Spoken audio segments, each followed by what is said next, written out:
Welcome, race fans, to the iRacing Esports Network presented by PTR TV. It's our debut broadcast. Tonight we are bringing you some road racing. It's the classic 24 hours of Daytona. We are bringing you the Riley Daytona prototype versus the Porsche 911 Cup. They are racing for 2 hours here at Daytona on the road course. So as the racing season begins, as the winter is fading in and Daytona is actually heating up in Speed Week starting soon for NASCAR. The 24 hours of Daytona coming up soon. So racing season 2019 is underway, and we're going to be starting it off here tonight on the iRacing Esports Network. I got a lot of help in the booth today. Myself, Corey Silverman, and the cameras in the booth. I have my regular partner, Evan Black, with me, and some recruited help from a partner channel of ours, Sib TV, Kyle and Finian. So, well, welcome everybody to Daytona International. Yeah, thanks, Corey. It's good to be here on the iRacing Esports Network and here at Daytona. Like you said, with the Riley Daytona prototype and the Porsche, this is going to make for a good race. And the Riley, with it having so much downforce, it's going to be a lot faster in the corners. But on the straightaways, they are pretty equal horsepower-wise. So coming out in the straightaways, and if these cars get grouped together, it's going to be very interesting to see how they do pass each other. Yes, it is, and as you said, we have about 25 drivers. I think it's about split 12 or 13 in each class, so we will be, again, for our first time in our channel, be covering a race of this nature. So again, we have our partners Kyle and Finian, who they cover a little bit more of this stuff than this, so we're going to be learning together and watching the action, watching the Porsche, watching the Riley, and the closing rates and the fuel strategies and everything that goes in a 2-hour race. So again, welcome Kyle and Finian, and what are you guys expecting in tonight's race? Well, Corey, tonight is going to be a very interesting race. The two cars tonight are the Riley Daytona prototype and the Porsche 911 GT3 Cup car. And one of the cool things about these cars is that they're almost matched on horsepower. The Riley Daytona prototype has about 500 horsepower from a V8 Pontiac engine, and the 911 GT3 has a 485 horsepower Porsche Flat 6. The Riley has a 5-speed sequential transmission. The Porsche has a 6-speed. So on the straightaways, they're only separated by about 10 miles an hour. The Riley has the advantage. But when it comes down to the corners, it's going to be a lot bigger of a difference, as the Riley is 600 pounds lighter than the Porsche. Yeah, and that's really where we're seeing this big almost 7-8 second difference in lap times between the two classes, and that's pretty much only coming out of the corners.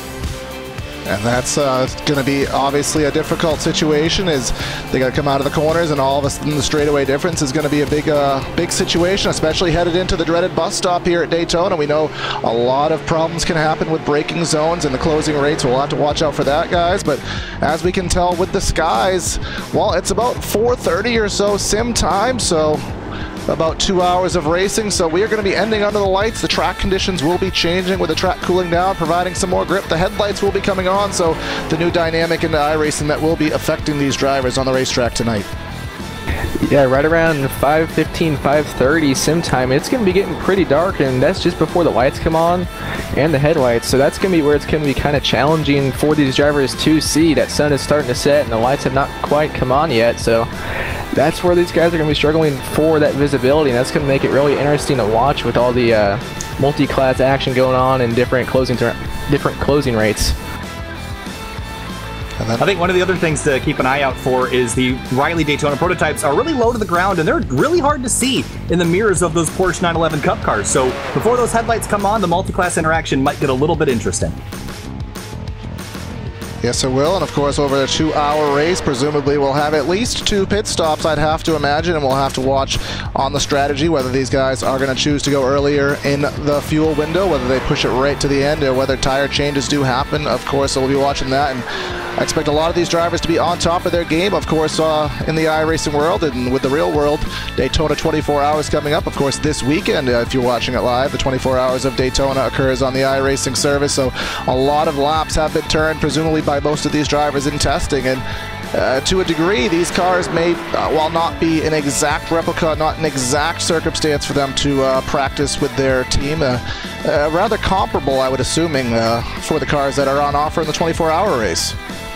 And a lot of it is also just going to be getting experience around the track and managing your stuff over a 2-hour period and with the changing track conditions, because this is going to be the first time a 24-hour race has occurred on iRacing with the new day-to-night transition and dynamic track, where the track will change based on the time of day. So it's going to be really interesting to see how these drivers do manage to deal with that. Of course, with the clouds, with the shadows, definitely with the grandstands, you will see the shadow over the front straightaway. That'll give more grip even into turn 1. But while we are on the topic of weather, let's bring it up and let you guys know what is going on. It's about 73 degrees in the air here at Daytona with a 76-degree track temp. We'll keep track of that during the race because it will be headed down, about a 7 or so mile-an-hour wind coming from the south. So don't expect to have that affect these drivers too much here tonight. But we're headed down to the end of the qualifying session, and you can see on the ticker where these guys are. We have the best lap in the prototype class being a 139.2 by Jim Shedlick, and then first in the Porsche class being Ty Kim with a 146, as you said, guys, right on money with about a 7-second differential. But the fastest Porsche, like you said, that 146.61, but the slowest DP was a 144, so that's only 2 seconds faster than the fastest Porsche, so that's going to be interesting to see how all of that plays out. And the Rileys and the Porsche, as we mentioned it earlier, they make speed in very different areas. The Porsche obviously has a little bit more grunt than it does the downforce. The Riley obviously stronger in the corners, and that's going to play out. Not a huge downforce track here at Daytona, so it might not be as big of a deal here as it is somewhere else, but obviously something to take note of. Yes, it is, but that is what we are looking for. So the qualifying session has ended. These guys will take to the grid here at the Daytona International Speedway for our iRacing Classic 2-hour event, the prototypes versus the Porsche. So these guys are lined up onto the grid. So again, on the pole, our ticker is not presumably set up for this, so we'll let it flash by. As you can see where maybe your favorite driver, where your teammate is starting. Jim Shedlick on the pole for the Rileys and Ty Kim on the pole for the Porsches. As the ticker scrolls by on the bottom with all the lap times, guys, we've talked about a lot of things to look forward to in tonight's action, a lot of things to be concerned over. So just based on what we have seen in these first couple laps, what's it going to be like trying to get through these first couple laps and trying to get these guys spread out and kind of figuring out who's got what? Well, I really don't think there's going to be a whole lot of getting spread out, especially for those Rileys, because the draft does play a major factor here. So I think especially, well, actually, looking at lap times, Jim Shedlick, he might be able to pull away. He got the pole by almost over a second, but everyone behind him was fairly close, so I don't know how spread out we're actually going to get here. And if they do stay in a pack and can draft a little bit, that could help them save some fuel.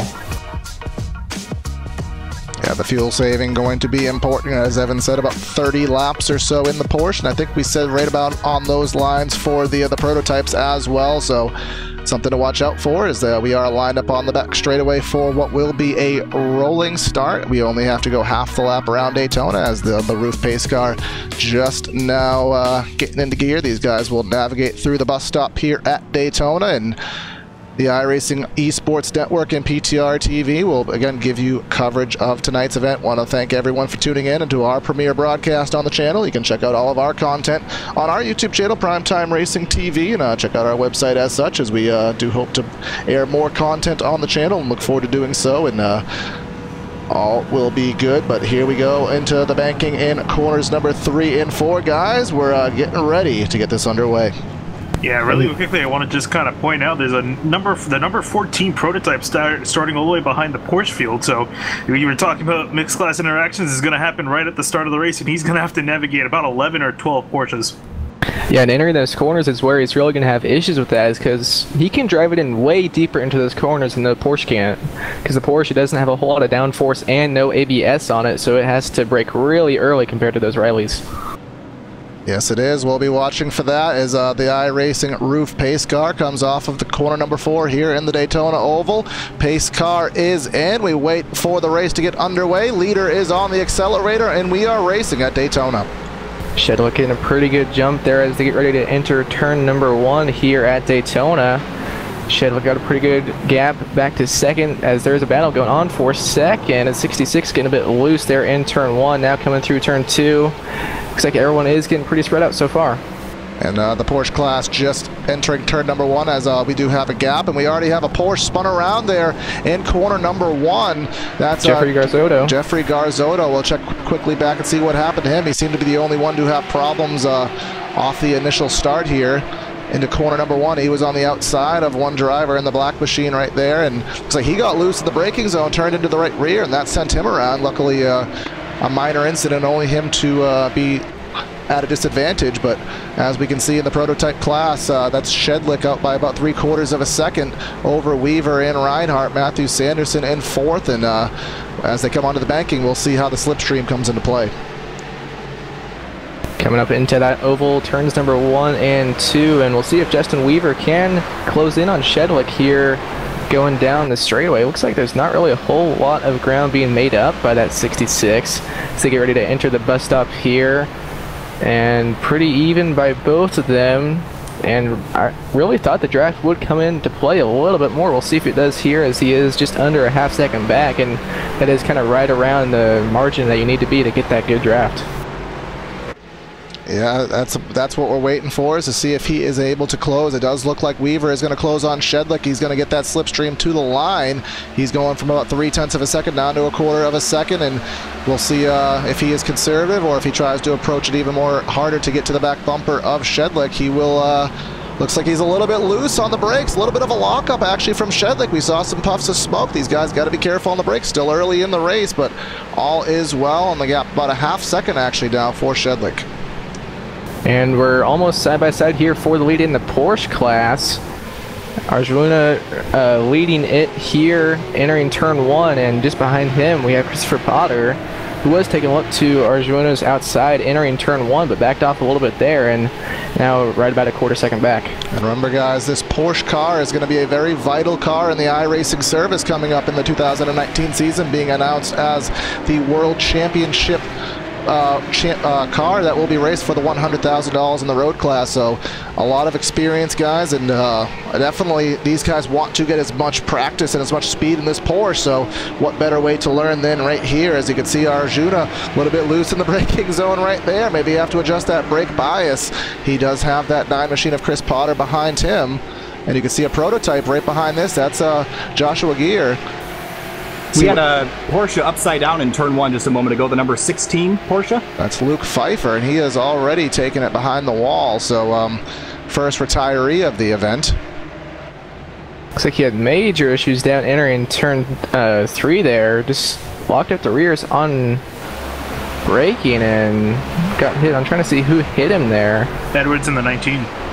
Yeah, Taj Edwards having some contact there. Hopefully that didn't hurt him too much. Now we'll try to go back quickly and see if we can find that event on camera right now, as we have a moment to do so, and may actually be right here. Oh, yep, right here. We can see the 16 get really loose and just right off the bumper of the 19, sent him wildly flipping there in the first turn in the infield here at Daytona. The 19 with some significant aero damage. We'll see how that does affect him. Couple more small issues. Mike Taylor in the 56 DP looped it in turn 1, and Ty Kim, the 3rd place Porsche, went off track in the bus stop, collected it, and maintains the 3rd position. Again, guys, we're only 5 minutes into this event, so obviously maybe it's the pre-race jitters starting to get to some of these drivers, but this is where you have to get into your rhythm. But you guys are a little bit more spread out, about a half a second in between most drivers at least. We do have a battle in the DP class. Robert Crouch losing a spot to Benjamin Morton as he is side by side in the oval right now. That is Morton to the inside in the 777. And they will go door to door off of oval turn number 2. Would have to assume that Morton will, Crouch will back off into the bus stop. Not a corner you want to go side by side through. And actually, Morton backing off there, entering the bus stop, and he lost quite a bit of time there by doing so. But Crouch overshot the bus stop, and now Morton is right back right back behind him. Gonna see if he can make a move here in oval 3 and 4, and maybe try and get next to him entering turn 1. Yeah, that was very surprising to me. He had the position. Morton did. He was to the inside. He got the run heading out of the infield onto the oval, but maybe didn't want to cook it in there. Wasn't maybe confident on the brakes. So you can see right to the back bumper at the start finish. Looks to the outside into the braking zone. Turn 1. We know how dangerous it is if you're on the brakes at the wrong point. Goes really wide, trying to get that cut to the inside through the S's. They're going to be door-to-door through the S's. He does back off, does Morton, but he's ready for the spot. Morton definitely faster than Crouch here early on, but as Crouch is going wide in a lot of corners here, just overdriving that car as they're going to be side-by-side here out of turn 3. And now Morton is going to have the outside for this corner, but the corner after he's going to be on the inside, but he's going to back off just before that. Battle in now front of this. To the outside. Oh, battle in front. Sorry to cut you off, Evan, right as well. That's Sanderson and Wyans, Riley Wyans, 707 and the 22. They were battling at the same moment as the battle behind him. So 2 battles to keep an eye on as we head back into the oval here. Both these drivers are close enough for the slipstream. Actually, Sanderson did not get off that corner very well. Lost some time, but still have to watch Crouch and Morton up front, not missing too much. Shedlick still out to about a 3/4 of a second lead. Weaver is close enough to get a little bit of draft off of Shedlick, but I don't think it's going to be quite enough to make a move, as Shedlick is still continuing to try and pull away here.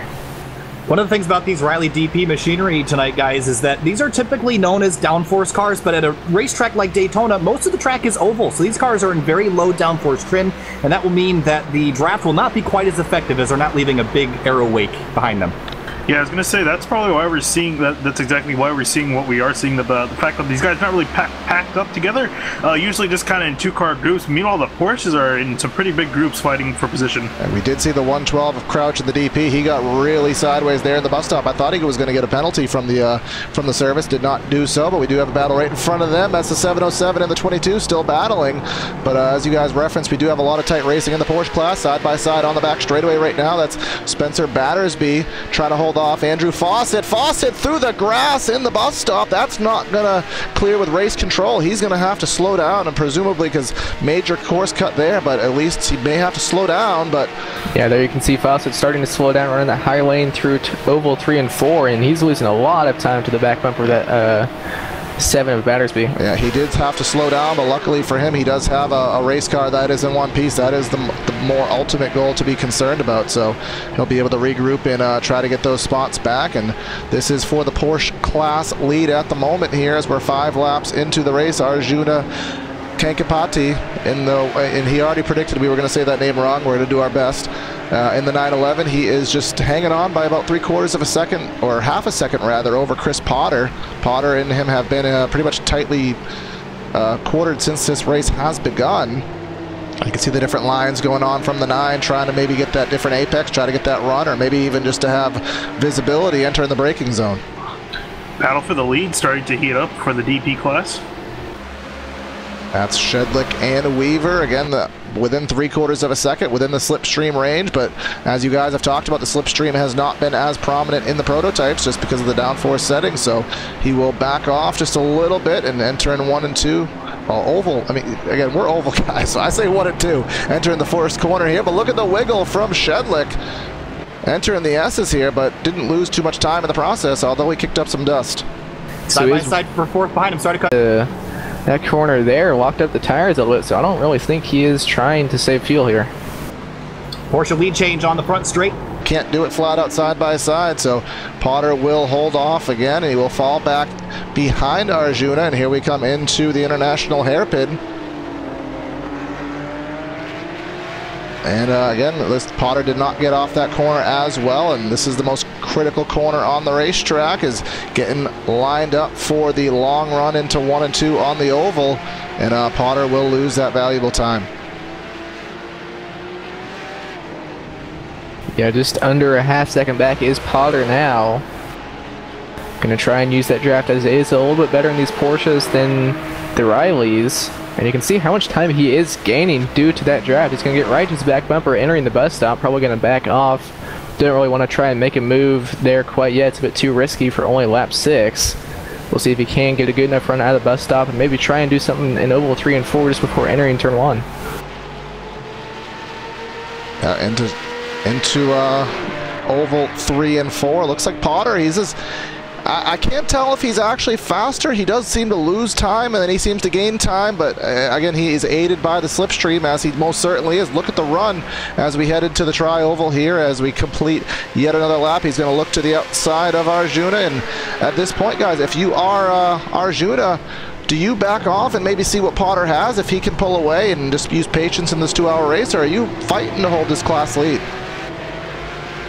I would be fighting to hold the class lead, but I don't really know what the best strategy is going to be right here, because if Potter does get by you and does start to pull away, you don't know if you're ever going to be able to catch him back up. So I would just kind of try to hold on to any track position that I can keep. And keep in mind, the DPs are beginning to close in on the tail of the Porsche field, and once those DPs come through, that might separate the leaders, so you're going to at least have to stay close if you can't get around them. Yeah, but the battle for the prototype lead is still, I mean, again, we see the battle for the lead in each class is separated by about half of a second. It's just both leaders of the classes are, they have battles that will not seem to go away. The second place won't pass them, but they're also staying right within range where you have to look in that rear view mirror. You can't necessarily get into your own rhythm because you always have to see what's going on, if they're diving it, if they're gaining time on you at a certain part of the racetrack. So you can see Shedlick has led every lap thus far. He still has that half-second lead. Weaver, whether it's just a speed situation or maybe that's just he's comfortable running there and just cruising in second, he is doing as such. Drew Reinhardt running in third, about 2.5, 3 seconds behind these drivers. Then we have Matthew Sanderson and Riley Wines. They are rounding out the top 5 right now in the DP class. And again, we've been focusing on it all race, but this is the best battle on the track, and it will not go away, as we've been saying. Here comes Potter to the outside off of Oval 4, headed to the start-finish. He may have him at the stripe. Potter is going to lead this. We'll see if he is going to hang on the outside, and yeah, he's going to stay side by side through turn 1. Let's see if he can use that outside lane to his advantage. Not going to be able to there, losing a lot of time running the outer lane there. And once again, right back to just under a half second for those first and second cars in the Porsche class. James Harris, the number 3 DP, looped it harmlessly down in turn 1. No contact, just got in there a little bit hot and looped it. Yes, he did. And guys, I made a mistake, and I referenced a turn that does not exist, and I cannot believe nobody called it out. I made up a turn called the International Hairpin. I was going to correct you. I didn't. too. The International Horseshoe is the first right-hand turn as we head into the oval here. So as we're heading right here into this left-hander, as we call turn number 1. I did pull up a track map for my own reference. We head through the S's. I did too. And then we head into the International Horseshoe. So Corey's road racing fail number 1 of the event. We can keep track of, that's perfectly fine. But the lead for the class, again, remaining right at that half second. And then we have the first Porsche of lap traffic right in front of these leaders in that green and yellow machine. Alex McPherson in that 131 Porsche. He's going to have the leaders right behind him, and he's going to go wide through that corner just to let them all go by. And now they got a little bit of a gap to the next Porsche as he is just coming up onto oval turn 1 now. So they got a little ways to go before they catch him. So 15 minutes into this race, lap number 9 is completed. Based on the current telemetry, looks like we're going to be doing about 72 laps in the books tonight, at least for the prototype guys. For about probably late 60s for laps in terms of the Porsche. So guys, given what we have estimated, if we're going about 72 laps in these prototypes, we're about 10 laps in. Are we doing 2 stops, or are we hypermiling it and try to do 1? I think it's going to be 2 stops, but only 1 stop is going to be for a full tank of fuel. The second stop, you don't need a full tank, so it's going to be interesting to see who does calculate that fuel right and who can maybe save a little bit so they don't have to take as long of a pit stop. Yeah, because you could definitely on each stop not take a full tank, because you can try to shorten one, maybe extend the second one, or you pit at the early end of the window, you pit at the late end of the window. A lot of ways that you can play it. You also have to take into account what your competition is doing to assess these situations, because I would say the window is open depending on, again, how you want to play it right now. Not sure if these drivers, I'm sure they did had a strategy going into it, and obviously you want to yield to that and hope that it does work out in your favor, as the prototype class is coming up on yet another Porsche as we head through the kink into the latter part of the infield. And Mike Taylor in the number 56 DP has pulled the car off the racetrack, had yet another spin down in turn number 1. Just a rough night for Taylor all around, and that'll be the end of his night. So that will leave 21 drivers still on the track. We have lost 1 in each class, so we have looks like we have 10 prototypes and 11 Porsches still remaining in the field here at Daytona. As heading into the banking again is Shedlick and Weaver for the prototype lead, and the Porsche lead that we have also referenced. Well, that battle has slowly fizzled out as Potter, he was holding about half a second to 3/10 off the back bumper of the 911, but it looks like he has dropped right at the edge of the slipstream range, where I don't know if he's going to get as much of a benefit. He's going to want to really have a good infield and try to preserve that opportunity. Looks like he has already gained quite a bit of it back. He's down to just about 0.6 of a second off the back bumper of that 911 of Arjuna as they go down into turn number 3 here, the International Horseshoe. Going to see if he can gain a bit more time there, and it looks like he will. So if he can keep this up, he might be able to get enough of a draft on the oval to get back up to him. Yeah, that's what we're going to have to see what happens, and if indeed Potter is able to close in, or again, we don't know the pace. There's still so much time in this race. We're not even a quarter of the distance in this race, so we are starting to see the dynamic things change, though. We are putting more rubber into the track, which will provide more grip. We are, as time goes by, the track is cooling down. I think it was 77 degrees at the start of the session. We are already down to 75, so that will only add to the grip, only speed up the lap times, and of course that will slowly change the dynamics of the race car, how it feels, and of course as the fuel burns, a lot of times, guys, that'll affect the car. You want to play with that brake bias, so a lot of things to manage while in the cockpit. The DP leaders just worked their way through some of the rear end of the Porsche field, and in second place, Justin Weaver had a little bit of a scary moment there, heading towards the International Horseshoe, went a little bit wide to try to get around one of the Porsches, and ran up onto the curb, and that's a very scary place to go wide at 150 plus miles an hour. Yeah, we were talking about these guys potentially getting separated here, and Shedlick was almost able to get away, but Weaver is gotten through the traffic pretty well as Shedlick, so they're both going to be still together. But again, we were talking about that danger of losing that draft from the leader. And Weaver almost stayed like you guys said, but he is close enough now. He is going to catch back up at least a little bit. I don't know if he's going to be able to get as close as what he had been, but they are going to have a couple more Porsches up in front of them. They're going to be coming up on here pretty soon.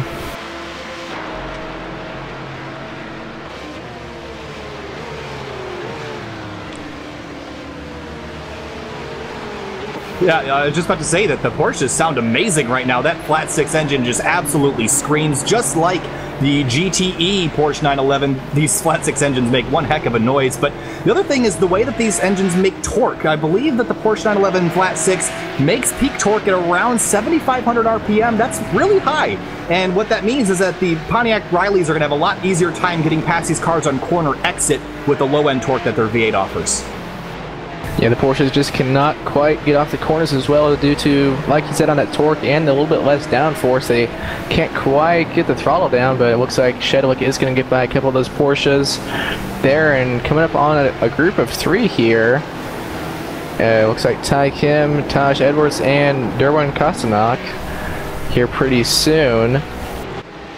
And this is where it's going to get a little bit tricky to see for the Porsches, as the lights have not come on the Rileys yet. And when you look in the mirror, you're not going to see a whole lot. Those Rileys have a pretty low profile. So the Porsche is going to have to be real heads up, pay attention to those blue flags, or you might have an incident here. Again, the overtaking car has the responsibility of passing safely, but for the Porsches in front, they also have to be paying attention. And this is not the best place to be catching those Porsches here through the bus stop. Able to get by one pretty cleanly there, and now looking to the outside of another Porsche is Shedlick, and this has kind of allowed him to get away from Justin Weaver a little bit, almost up to a full second between those two right now. And pass for the Porsche lead, Christopher Potter, the number 9, has retaken the lead. And they're the only 2 Porsches to not have the Riley field come through just yet. They still have a little ways to go. Yeah, and it looks like the Porsches, at least the top 2 Porsches, are running about 6 seconds slower than those Rileys. So it's not a huge difference compared to a lot of the multi-class stuff we see here on iRacing, but it still is a pretty good gap, so it's going to be interesting to see when they do end up catching them and putting them a lap down. Well, Finian mentioned a couple laps ago that the Porsches would probably separate the DP leaders, and that did happen. Justin Weaver was over a second and a half behind Jim Shedlick in that number 10 Riley, but Weaver has since tracked him back down, so I think that 66 car is a little bit quicker and just biding his time behind the leader. Yeah, also that too, Shedlick went wide in turn 1. He locked up yet again. I think it's almost the third time that I've seen him do it, so I think he's starting to kind of lose out on his tires and maybe just using them up a little bit more aggressively than Weaver. Yeah, Weaver could have maybe just been saving his tires a little to start, and now starting to reel back in on Shedlick after 13 laps. That's definitely going to start to hurt those tires quite a bit, so we'll see here who has saved their tires better, and it looks like it might have been Weaver. Yeah, Weaver, he's definitely right back to the back bumper as we head into the bus stop yet again, and just clipping the dirt on entry was Shedlick, and I think there was no incident cap in this race, so these guys do have reign of that. They want to, of course, stay on the track as much as possible, but something they don't have to be concerned about for this event. But coming back into the oval, 3 and 4. See if Weaver is able to close back in and make a move in 1. He definitely is faster as the sun starts to go down. It does get a little bit darker here at Daytona into corner number 1. Looks like he will stay put. Small correction to that. I'm actually looking. I believe they have a 50 incident limit. That is correct. Oh, I stand corrected. So you do have to be a little bit more careful on that. You don't want to get 50 incidents in only a 2-hour race, which should be fairly easy to not do, but still you want to be pretty safe with it. James Harrison, the number 3 Riley, looped it on the exit of the International Horseshoe. Just a little bit too much power. No traction controls in these DPs of this generation, so just a harmless spin again for the number 3. So that puts him 9th in the prototype class right now. He's about 55 seconds behind his nearest competition, which is Daniel Schoolmeister in the 08, who is in heavy traffic now as he has gotten passed by a couple drivers and has some Porsches to navigate. So at the end of the DP class, there's going to be a lot going on as you see some cones into the Porsche there. Prototypes trying to get by that Porsche machine, that blue and yellow one. A lot of action going on as they will get through, and that is who is that in the Porsche in the prototype class? That's Crouch in the 112 and the 08 of Schoolmeister. They are coming off of the bank into the banking rather in 1 and 2, and we'll see if the 08 has anything for the 112. Yeah, Crouch actually got in the grass a little bit there, trying to get around those 2 Porsches and kicked up a cone there. Nothing to hurt the car, but he did lose a little bit of time there, like he said with Schoolmeister. Coming up on him, entering the bus stop, not going to make a move. That's not a very good place to make a move, so smartly backing off as Crouch getting a bit loose into that corner and locking up a little bit. That's going to allow that 08 to maybe make a move here. Porsche leaders side by side at the front of the field down in turn 1, and Jim Shedlick, the prototype leader, is also right behind them trying to make his way through. Well, they go 3 wide heading through the S's. Yeah, you can see that that Shedlick's getting boxed in by the Porsche as he has nowhere to go, and that's allowed Weaver to catch up, maybe make a pass. There's Potter letting him go by, so now they just have to get by Arjuna. Potter being very courteous there. Probably lost the lead because he was trying to let them go by, but I'm sure those prototypes are going to appreciate it. 2 by 2 through the infield. That prototype got loose out of the cake. Are we racing cup cars on the oval, or are we in the infield right now, guys? I talked about how slippery those curbs can be, and you saw the 66 prototype just get out wide, and that paint is very slippery. It doesn't have the grip coefficient that the asphalt does, and you saw a very scary moment there for Justin Weaver. Yeah, that was rather intense racing, 2 by 2 through the kink. We saw that one prototype there get really sideways as he exited the kink and prepared himself for the right-hander, but all is well, and everyone did make it through just safely. And of course, the battle for the Porsche lead is still on, and we've seen Potter fall back. We've seen him catch up. He is in a catch-up phase within a quarter of a second heading into the bus stop, and these guys, I'm just waiting to see. I think these guys are going to pit together, be on the same strategy, because they are just, they're pretty much locked on speed. So guys, when you have this kind of a battle with someone, do you want to go off strategy, or do you just want to stay right with them and try to have a speed battle with them? I'd say Finian's my strategy guy, so he's probably got a better idea, but typically if you're the following car, you kind of want to match exactly what the leader's doing, because if you let him get ahead of you on strategy, it might be hard to make it up. I'd rather, if I'm the second place Porsche right now, I want to come in with the leader and keep him in sight. Yeah, I would say at this point in the race, it's best to probably stick with the guy you're running with it and really wait until the last pit stop or the later part of the race to start making some calls, whether you want to undercut or overcut. We do have a battle mid-class in the prototype field. That is Morton's and Wyans. I believe we've seen them a couple times, and they're going back at it again as Wyans did make a pass on a Porsche driver. We head into corner number 1. He tried to close back in. Porsche leader spun out. That's the 911 machine back to second. He only lost. He's got some right front damage, though. Go load up the instant replay and try to assess what happened to Arjuna. See, he's just headed into the first corner, into the horseshoe here, and looks like maybe the brake bias a little bit too far to the rear, and nearly some contact with that prototype there. The prototype was able to stop just in time, but that will cost him 5 seconds to the now Porsche leader of Chris Potter. I think that kind of opens up the strategy a little bit for Potter. You can kind of go with a bit more of a conservative strategy there, but I think that's also going to make Arjuna, he needs to be a bit more aggressive on it. Maybe try and pit a little bit sooner or a little bit later than that guy in front of him. He needs to try and do something if he wants to try and catch back up.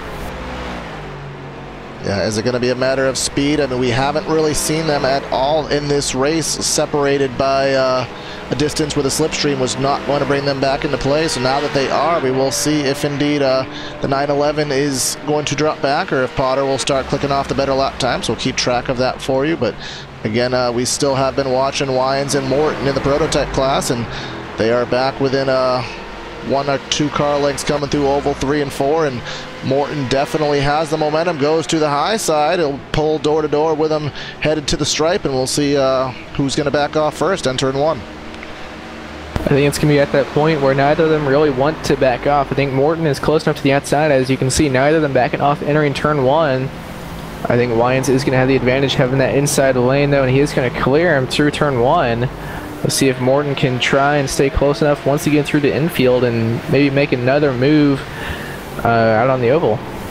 911 car to pit road, guys. All right, so that is the first major pit stop of the race. That is our former Porsche leader. Remember, he just had that recent incident. You can see the jack going up, so tires being changed on that machine. And we just talked minutes ago of what it does for your competition when you are one of the top leaders in the class. And Arjuna going behind the wall. Yeah. Well, that changes the dynamic quite radically, because our second position in the Porsche class presumably has just retired from the event. So that's going to take away most of the competition from Christopher Potter, as long as he just runs a clean race. Seems like he has had the best pace. Derwin Kostanak is the second car in the Porsche class right now, and he's 17 seconds behind Potter, and I don't know if he's going to be able to catch him. Yeah, and also he has to worry about Ty Kim right behind him, so they're both battling for what's effectively now second in class, so they're going to be probably more busy with each other than the leader. Yeah, Potter on the last time by, just as reference, guys, a 140. Oh, actually, that just changed on me. A 135, 16. Well, that can't be right. Yeah, how did he run 5 seconds faster than the Rileys? Yeah, a little bit issue with the overlays right now. I do have reference as he crosses the stripe, and let's just say we don't have accurate lap data for Chris Potter. He ran a 47.65. Oh, now it has updated. A little bit of issues on the back end here, but we have sorted it. So he was 0.6 of a second faster than Kostanek. That's what we were trying to accomplish there, although the technical means made that a little more difficult than it needed to be. So, as you guys said, there doesn't seem to be much competition for the Porsche lead at the moment. It's going to be up to Potter not to make a mistake. But again, who have we been talking about all race, at least for the last portion of it? It's going to be Riley Wyans right now. And, of course, actually the 77 of Morton. Big wiggle onto the brakes from the 707. Gets control of it, but loses that time he had. Yeah, and then Wyans had a wiggle there on the exit of that corner as well. So stayed pretty even as far as gap. And it looks like Morton went really wide there through that corner. That's going to hurt his run back up onto the oval, so that might allow Wyans to get a good enough run to pass him. He dropped a little bit back, about 0.4 of a second, and so we'll see what kind of run he gets off of Oval 2 and heading down the back straightaway into the bus stop. You can see now from the long shot, you can see the momentum he is gaining and the time he is gaining on the Porsche driver. That's Potter right in front of him, Porsche leader. They're going to be door to door. No, he will pull back, try to get the run. Now he's going to be slowed up on the exit of the bus stop by the Porsche. Is the 77 of Morton. He's going to go to the outside, and now what is the 707 of Wyans going to do? He's going to try to get the draft, but Morton takes away the draft by going to the inside. Potter gets out of the way, and now here comes Wyans back into the slipstream and trying to get it into one. Wyans has a good run, pulling side by side, nosing ahead at the stripe. We'll see what happens down entering turn number 1. We'll see if Wyans can make that outer lane work. Not going to be able to as Morton drives in really deep into that corner, going to clear him. Wyans trying to get back to his left side here, not going to be able to. We'll see if he can make it move down entering turn 3. Yeah, here he comes into corner number 3 here. He does not make a move, and looks like the back end is kicking around just a little bit on that 707. Maybe a bias adjustment on that machine to have it try to kick out a little bit more, help him with turning, but does make it a little bit more difficult later in the run to maintain that. He has to be careful. Looks like he's even a little bit loose through the kink, but he's going to be hard on the binders for the right-hander, see if he can gain time on Morton. Morton seems to be running rather smooth at this point. We'll see what happens in this left-hander. Morton went really wide in this left-hander last lap, and looks like he will contain himself a little bit better and actually pulls away a little bit heading into the oval. Looks like Wyans has really abused those rear tires on that 707 Riley, as he is getting really loose just all over the racetrack, so he might be wanting to come down here soon and try and get some new tires, but I think it's still going to be about 10 laps before he really can. We've only seen one driver who has remained on the racetrack, that is make a pit stop. That is Rich Thorpe. He is last in the Porsche class. We haven't seen any drivers in the front half of either class head to pit road. We are 20 laps in, so presumably we have about 10 laps left for that to happen, give or take. But again, these two drivers going at it again, Wyans and Morton. Wyans to the outside oval, corner number 4, and Morton hugging that yellow line. We're going to go door to door yet again. I think for about the 5th consecutive lap, they'll go door to door at the start finish. Wyans has an even bigger gap entering turn 1, though not quite able to clear, and Morton driving really deep once again, and it's going to clear. Morton is really a lot better than Wyans entering turn 1 there. Driver telemetry for Riley Wyans right now in that prototype, down to first gear, about 54 miles an hour, 53 miles an hour through the hairpin on the gas pedal rather, as we head through the kink, and it looks like he's going to have to navigate by a slower vehicle. That's going to be a slow prototype, and that's not the line you want to take through there, but he does get through safely. Second gear down to first gear. You can see the difference in lines, a lot tighter of a line for Wyans. Do have a quick update on the 911 Porsche. I was wondering why that Arjuna retired, and after that spin he had in turn 3, I believe, the 69 prototype made contact with him and damaged the steering on that car, and that is why he pulled it behind the wall. But I was kind of curious with those that these guys aren't given one fast spur, so that was what I was curious why he left after that. And maybe not made aware of the issue, or perhaps just it was not fixed to a degree which made him comfortable driving the machine. But here comes an aggressive move to the outside, entering the bus stop. I think the 707, he's going to dive it in deep. He's going to clear him from the outside on entry to the bus stop. Yeah, I think at that point Morton really just had to kind of give up the position. You don't want to go side by side through there, especially this early in the race. So I think Morton just kind of conceded the position there and might be trying to get it back here down the front stretch. He's going to have a good enough draft to make a move, and he's going to look to the outside. And he has really been beating Wyans here entering turn 1. We'll see if he can do it this time from the outside. This is for 4th and 5th in the prototype class right now. Drew Reinhardt is 15 seconds ahead, and Shedlick and Weaver are about 30 seconds ahead of these drivers, going for 4th and 5th as they're side by side through the S's. Yet again, Morton's going to take it back. Wyans had it for half a lap. No longer. He's going to get right to the back bumper in the braking zone yet again. And you can see a little bit wiggle on the accelerator from Wyans. He's going to lose that car length back, as looks like I do see another Porsche and a prototype that they may be having to navigate in the near future.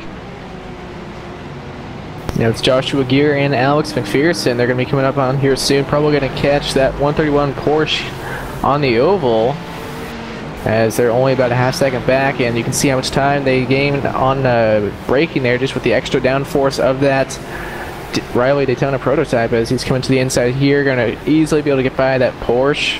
And Wyans has kind of dropped back a little bit. I wonder if he has kind of just used those tires up a little bit too much trying to get by him. We'll see if he can close back in. He was in a 4-wheel drift coming out of the infield section, so that probably hurt getting that power down. Again, 500 horsepower and 2,300 pounds. That is one heck of a power-to-weight ratio, and it's a struggle to get these cars to accelerate sometimes. And coming back onto the oval after exiting the bus stop. Looks like Morton will have a little bit of breathing room of about a half of a second over Wyans, but we'll see what he can do in the oval. Is all the way to the top. I can't quite tell who that is, but they're slipstreaming off of another prototype, a slower one off the pace as we complete yet another lap. Again, this is for the 5th position, guys. We got to go back and reference the lead as this has fizzled out. Shedlick, not to forget him, he's up by 2 seconds, which it's a good size gap, but it's not enough where he's kind of off in his own ballpark. He still has to pay attention to Weaver's strategy, because Weaver may not have exactly the pace as Shedlick really struggles through that left-hander, but definitely I think Weaver, maybe with a reset, with a reprieve, a little bit of time gain, I think he could hold the same pace as Shedlick. Yeah, they're getting kind of close on when they are going to be wanting to come down pit road, and I don't know if they're going to be getting tires or just fuel. I don't really know how long it's going to take for them to get tires on these cars, so that could be interesting if we do see some drivers trying to double stint it here. And that's not going to be fun for the drivers if they do have to do that. Does look like Weaver really drove it into the bus stop with aggression. He did, from at least the live telemetry, gain about a second or so. Oh, I'm sorry, a couple tenths of a second, not a second. That'd be rather dramatic. On the live ticker here, you can see that he's about 185 miles an hour, 187. What is he going to top out at entering corner number 1? About 189 miles an hour for that prototype into corner number 1 here at Daytona. And then all the way down to 68 miles an hour through turn 1.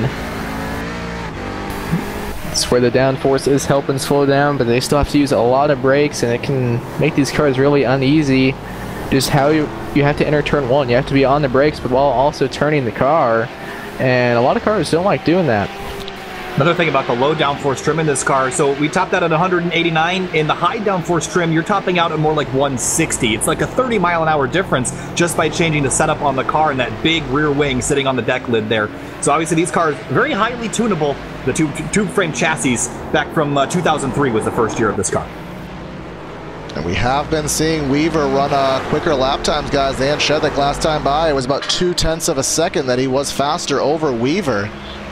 So he's going to have to watch out if that is going to be a continuing trend as again, time goes by. I think we're heading at about 5:15, and I think it's called VST, Virtual Standard Time. Our partners at GSC deem, so we'll use that time zone of logic here. So the headlights should be turning on, the track lights should be turning on, and quick reference as to the track temp that is going down. Now it's 74, was 75, started at 77, so the lap times are going to go down, the speeds will go up, the grip level going up, so all the dynamics in play here at Daytona. Yeah, track temp is down to 74 degrees, and I think you said it started at 77, so down to 3 degrees already, and that's just more grip out the air for these drivers, and I would not be surprised to see lap times just continuing to get faster and faster. So a battle we haven't followed as we're kind of watching some of the mid-pack stuff go on here as the race goes on. Taj Edwards, I don't think we followed him once today. He's in the 19 Porsche, running 5th in class, but he's not too far off of Will Fisher in the 12, who again, we haven't talked about Will rather much tonight as well. So that is a pretty good battle going on in the Porsche class. That is 4th on track, and not too far ahead of that is the Porsche pole sitter of tonight, Ty Kim in the 777. He's only about 4 seconds or so ahead of Fisher, so that's not a terrible gap to overcome if anything happens. We've seen a lot of spins tonight, so still maybe not for the lead in the class, but the top 5 in the Porsche class still has a lot to race for. Yeah, looks like Potter still has about an 18-second lead over second place Derwin Kostenach. And it looks like Potter is just continuing to run faster than Kostenach, so I think it's going to take an issue out of that 9 car for anyone else to be able to get up here and lead this race, but still early on, a lot can happen.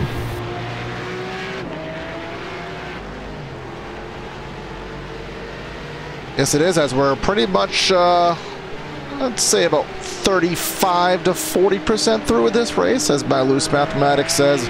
We've raced for 40 minutes. We've raced for 24 of, again, approximately 70 to 75 laps in the books based on what we can see here for the prototype class. So a lot of racing to go. Pit stop should be within about 5 laps, 5 to 8 laps, I'd say, for the prototype class. Shedlick's lead over Weaver now less than a second, as, again, heavy Porsche traffic to navigate right now. Just past one, about to pass another through the S's. That's probably the least opportune place to make a pass, but that Porsche will get out of the way as quickly as possible for at least Shedlick. Weaver will try to hopefully catch him into the right-hander after the kink, but it may be an awkward time for him. Weaver going to get by him fairly easily there through the kink. And we'll see here if Weaver can continue to close in on our leader of Shedlick. And at this point, is Weaver going to be trying very hard to get by him, or just is he going to try and wait for pit stops and then see what happens there? What do you think, Corey? Well, at this point, Evan, I mean, you know you're faster. And at this point, I think he knows he's faster on the long haul. He maybe has preserved the tires a little bit better. So if he can get by before pit stops, I think that would be the opportune approach. Maybe he can pull him by about a second and a half, or get Shedlick trying to assess how it is to drive from second. Maybe get him to make a mistake trying to make the repass. So I think at this point, at least in my driver's opinion, I would go for it. You've gotten there, might as well finish the deed and try to get it done before pit stops. Yeah, because last time by, it looks like Weaver was about 0.8 of a second quicker than Shedlick. But it looks like this lap, Shedlick might be pulling away just a little bit, so I wonder if he was just making a few mistakes on those laps, or if Weaver is making mistakes now. Yeah, I think the traffic definitely had an issue. I think it affected both drivers, though. Last time by, Shedlick was almost 0.8 faster, but this most recent lap, the gap was only 0.2 of a second, and it was to the favor of the 66, so the gap within a half second. You see a wiggle there, exiting one and through the S's for Weaver. That's going to bring it even closer. 0.4, how about 3/4 of a, how about 0.3, how about a quarter of a second into corner number 2, into the hairpin here. And we're going to have a battle for the lead, guys, heading onto the oval. And they're going to have 2 Porsches in front of them that they're going to have to navigate through down on the oval. Hopefully they can get by him before the bus stop. I think they will. Coming down into turn number 5 now. Weaver's going to try and get a better run out of this corner, and the next one trying to get up onto the oval as fast as he can with as much of a run as he can. Yes, he is. He's right within, he's definitely within slipstream range, but they're going to catch these guys right now, headed through one and into the back straightaway here at Daytona. They're going to go to the high side of the track. The 66 going to stay down low, try to get the slipstream off the Porsche as much as possible. Now we're going to be playing slalom down the back straightaway. They're going to clear that Porsche before the bus stop. He's going to hit the binders and make sure that they are clear heading into the bus stop, so not as much drama as anticipated, but kicking up some dust for both of the leaders there in the prototype class, headed back onto the oval, about 0.4, and still some traffic more in the future. Looks like that traffic did hurt Weaver just a little bit. Shedlick able to pull away. Probably helped him having a bit of a draft from this Porsches, as the gap is now just over a half second, and coming up on 2 more Porsches as they get ready to enter turn 1. I'm not quite sure where they are going to catch them. Looks like they might catch them actually in turn 1. Or maybe the S's, and that's not where you want to catch slower cars. Yeah, this is the worst part of the track through the S's. You can see Shedlick had to back off. That's going to bring Weaver right to his back bumper. And now they're going to dive into the hairpin, try to get to the inside, but not close enough to do so. So now 4 cars under a blanket. These 2 Porsches right in front of the leaders. And to the right side, heading into the kink. Shedlick will clear him into the kink, but Weaver's not going to be so lucky. He's going to have to back off, go to the right side of the Porsche. Now he's going to dive into the braking zone, try to take advantage, as Shedlick's going to be going to the left side of the Porsche on the outside line. That's going to set him up for the next corner, but all throughout this, guys, the interval really hasn't changed. They've navigated this traffic and really not lost much time to each other. Yeah, I really thought Weaver was going to gain some time there, gains a lot of time there, being able to run the inside there through turn 5, but if anything, he actually lost a little time as the gap is almost up to a full second once again. Yeah, he did not get off the final corner of the infield heading back into the oval, and that's really the corner that you need to nail. He did not do as such, so brings him back to about 3/4 of a second, but based on what we have seen, I'd expect him to be able to close as we are 27 laps, taking lap number 28. This is the battle for the prototype lead, the battle in the Porsche class. Well, Chris Potter is just out driving into the literal sunset here with a 25-second gap over Derwin Kostanek, who is second in the Porsche class, and still some battles in the Porsche to watch, but we got to keep our eyes on the best battle on the track, which is for the prototype lead. Here comes Weaver to pit road. First pit stop of the leaders, hard into the pit road here, trying to get every last second. So what does this do for Shedlick?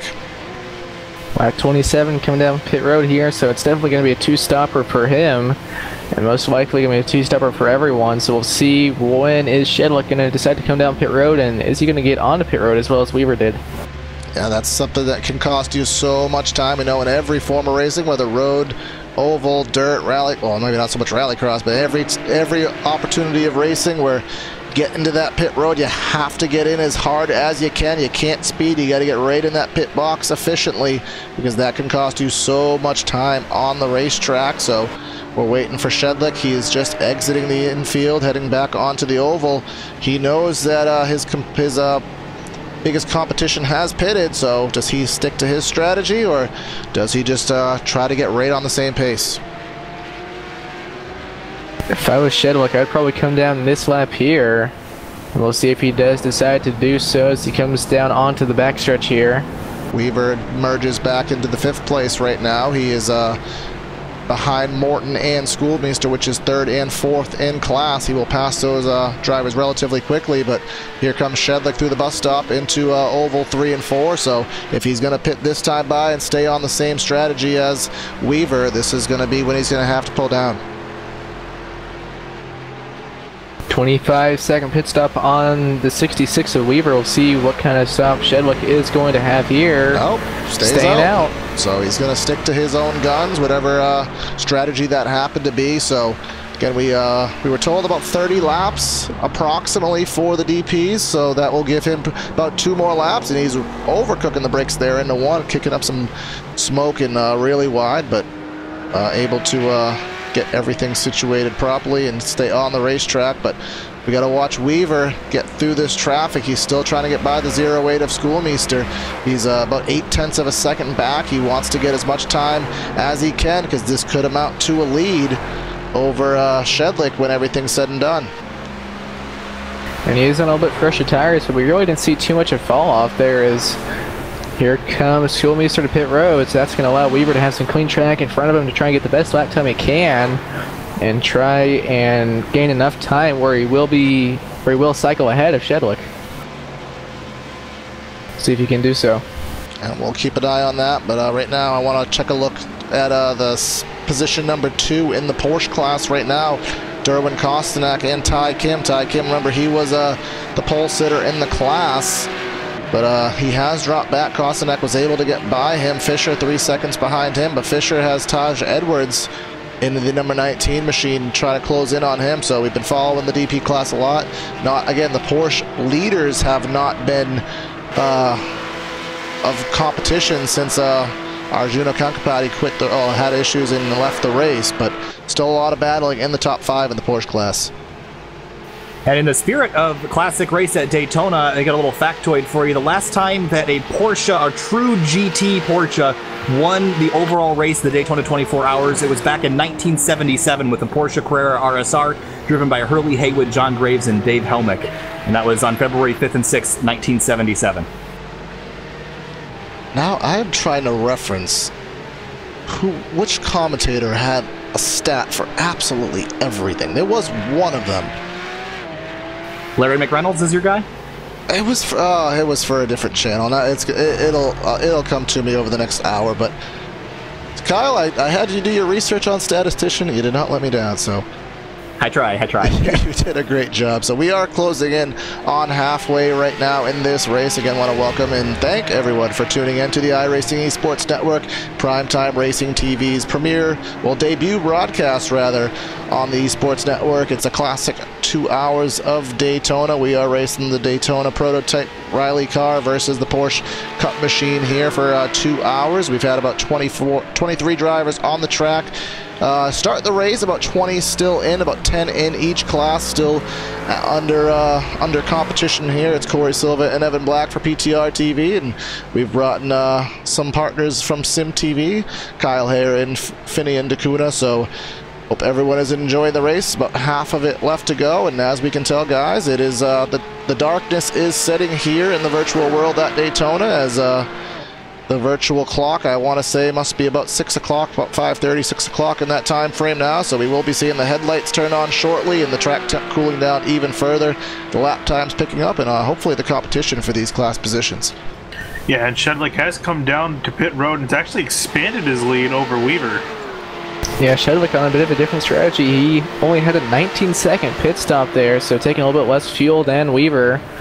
And it'll be interesting to see how that all does play out, as he will have to take on more fuel on the second pit stop, so maybe Weaver can close back in there, as the gap is now right about 6 seconds. That was a strategy I kind of called pre-race. I wasn't sure if people were going to do it, where instead of, as we said, taking the full load and then maybe just taking a splash for your second stop to get you to the end, kind of divvy it up and have a shorter first stop, but of course that would lead to a longer second stop. So if in terms of speed, Weaver is able to eat into this gap into Shedlick and get even to within 1 or 2 seconds of him, even 3 for that matter, that shorter stop that he's going to have for his second one, that automatically should give him that buffer to have quite an advantage for the final stint. Yeah, watching to see what the lap time differences are with Shedlick having a little bit less fuel on board. He could be a little bit faster now than Weaver, so that's going to be really interesting to see how all this does play out, as there will still be at least one more pit stop. See right now, that is the 66 of Weaver trying to pass a Porsche. He goes wide in the hairpin into the grass, trying to get around a Porsche, not able to do so. That's going to cost him about 2-3 seconds with that off-track excursion. Yeah, and it could have been a lot worse. There was near contact with, I'm trying to see who that was, the 16 or the 13 Porsche. They almost got together, and if they did, that could have been disastrous for Justin Weaver. Yeah, that was Jeffrey Garzotto in that number 13 teal blue Porsche right there, and I'd have to imagine it was not an anticipated situation, but you know, it just happens. And you see he just pulls far to the left, and he's going to get as far out of the way as possible to not cause any further issues for the prototype. And it looks like right behind Garzotto, that is a battle for position. That's the number 94 of Andrew Fawcett. So and I'm not sure if that car should be on the stream right now with that name, but he can come through corner number 3 and 4, and they are within about 0.3 of a second. And then that is a battle for 6th and 7th in the class. Fawcett might be able to make a move here entering turn 1. I don't think he had quite enough of a draft to make a move, but these guys still have not come to pit road. They're going to need to here soon, as none of the Porsches have actually come to pit road except for Rich Thorpe in that 91, who made his pit stop a little while ago. So it's going to be interesting to see when the Porsches do decide to come down pit road. Yeah. We are 6 minutes from halfway, so I think these guys are going to be able to, or at least going to try to be able to make it on just one stop. Yeah, second right now in the Porsche class, Derwin Kostanak. He is going through quite the competition now, as that is the DP class leader of Shedlick, who gets by in the center of the infield, heading back onto the oval. You can see that green and yellow Porsche going really wide for the leader. We will try to get the name on that driver. Been referencing colors all race. That's Alex McPherson, the 131. He went wide there and allows all these drivers to go to the inside off of 2 and into the bus stop. But again, we were referencing battles for position in the Porsche class, guys, and it does look like Fisher and Kim, that battle is heating up as all that traffic has brought them together. So we'll see if Fisher in that 12 machine, he's only about half a second behind Kim. And then we saw Taj Edwards within 3/10. So 3 drivers within a second here, 3rd through 5th in the Porsches. Yeah, and just not far in front of them, Derwin Kostanak in 2nd. So really about 4 cars within a second and a half or 2 seconds. So this is actually going to turn out to be a pretty good battle going on for a second, especially if they can get a bit closer. Now Potter is well far ahead of them, so not a battle that they will have, as we can see the lights on the Daytona Oval have began to illuminate, and the headlights should be following shortly as nighttime will set here at Daytona. We won't go full on black, but we will race into the twilight here as this final hour of action will wind down. And coming into the infield right here, you can see Kostanak in the 190, pulls away just by a little bit over over Kim. Fisher trying to close in on Kim, and then again Taj Edwards right behind that. And then right behind Edwards, that is a prototype. That is Weaver in the 66. He's 9 seconds behind Shedlick, so he's losing time, but he's a fast machine. He wants to try to gain that time for the final stint, so he does not want to mess around with these Porsches, but they're all battling for position. Yeah, and Weaver, he is 10 seconds back now after his couple of incidents and one off-track excursion, if I can speak. He's over 10 seconds back now. That's going to be really hard for him to make up, but it looks like he is going to be able to get by these Porsches pretty easily. So again, we just have to reference to folks watching that Shedlick is on a different fuel strategy. He put less fuel in, presumably to put a little bit more fuel in on the final stint, splitting up the necessary fuel required to finish the race, and Weaver went for the full fuel load and presumably what will be a splash for the final run. So while Weaver is back by 10 seconds, he's automatically going to have, at least according to what we believe, a shorter final stop. So how will that affect the interval, and how will that affect how they shake out for the final stint?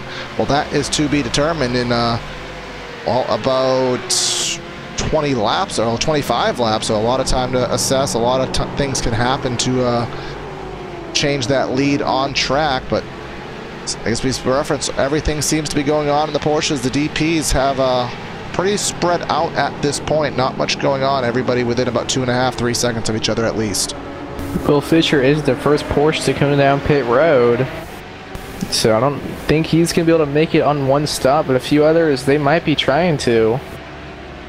They'll have to go another lap or two, and then they will be able to make it on one stop. Yeah, that'll put him, you figure, at about 2 minutes, almost 3 minutes short of halfway. That'll put him just about 2 laps. It could even be 3. It all depends how the white flag cycles out. So he'd have to save about 3 laps, which if he starts from the beginning, he could probably get at least 2 of those, but that's a lot of time, guys, to make up, especially while you're trying to keep these positions. I think one thing a lot of the Porsche drivers are hoping and waiting for is those headlights to pop on the Rileys. Obviously getting quite dark out there now, and without the headlights looking in the mirror, it's going to be real hard to spot those charging Rileys. And that's actually a very good point, Kyle. Not every car on the iRacing service has working headlights. Have we confirmed whether the Porsche has working headlights or not? The Porsche does have headlights, as does the Riley, and I believe both cars can also flash their headlights as well. Okay, so that, because I do remember there was a race I did watch at some circuit when the transitions first came into the service where there was not lights on one of the road cars, and that made it rather difficult. I want to say it was a Camel GT series at Sebring. But yeah, so that is good to know, because it will not be a very easy scene to drive without lights as the night does go down. But as the night does begin, again, we've been following the track temp all race. It was, I believe, 74 last reference. Again, down to 73. And that's 4 degrees down since the beginning of the race at halfway. And that should go down exponentially as it does get even cooler as the sun goes down. So we'll keep an eye on that. But I do want to follow yet again the battles in the Porsche, because that is where it has been. And as we do see the pit stops happen, Taj Edwards in pit road right now as Alex McPherson, so we'll have to see how these pit stops shake up the Porsche running order. Yeah, Fisher already came down pit road. He ran he had a 31-second pit stop and about a second faster than Taj Edwards' pit stop, as the headlights have come on now for the Porsches as well as the Rileys. So that's definitely going to help with visibility. I'd like to say so. It's a lot easier to see when you have lights.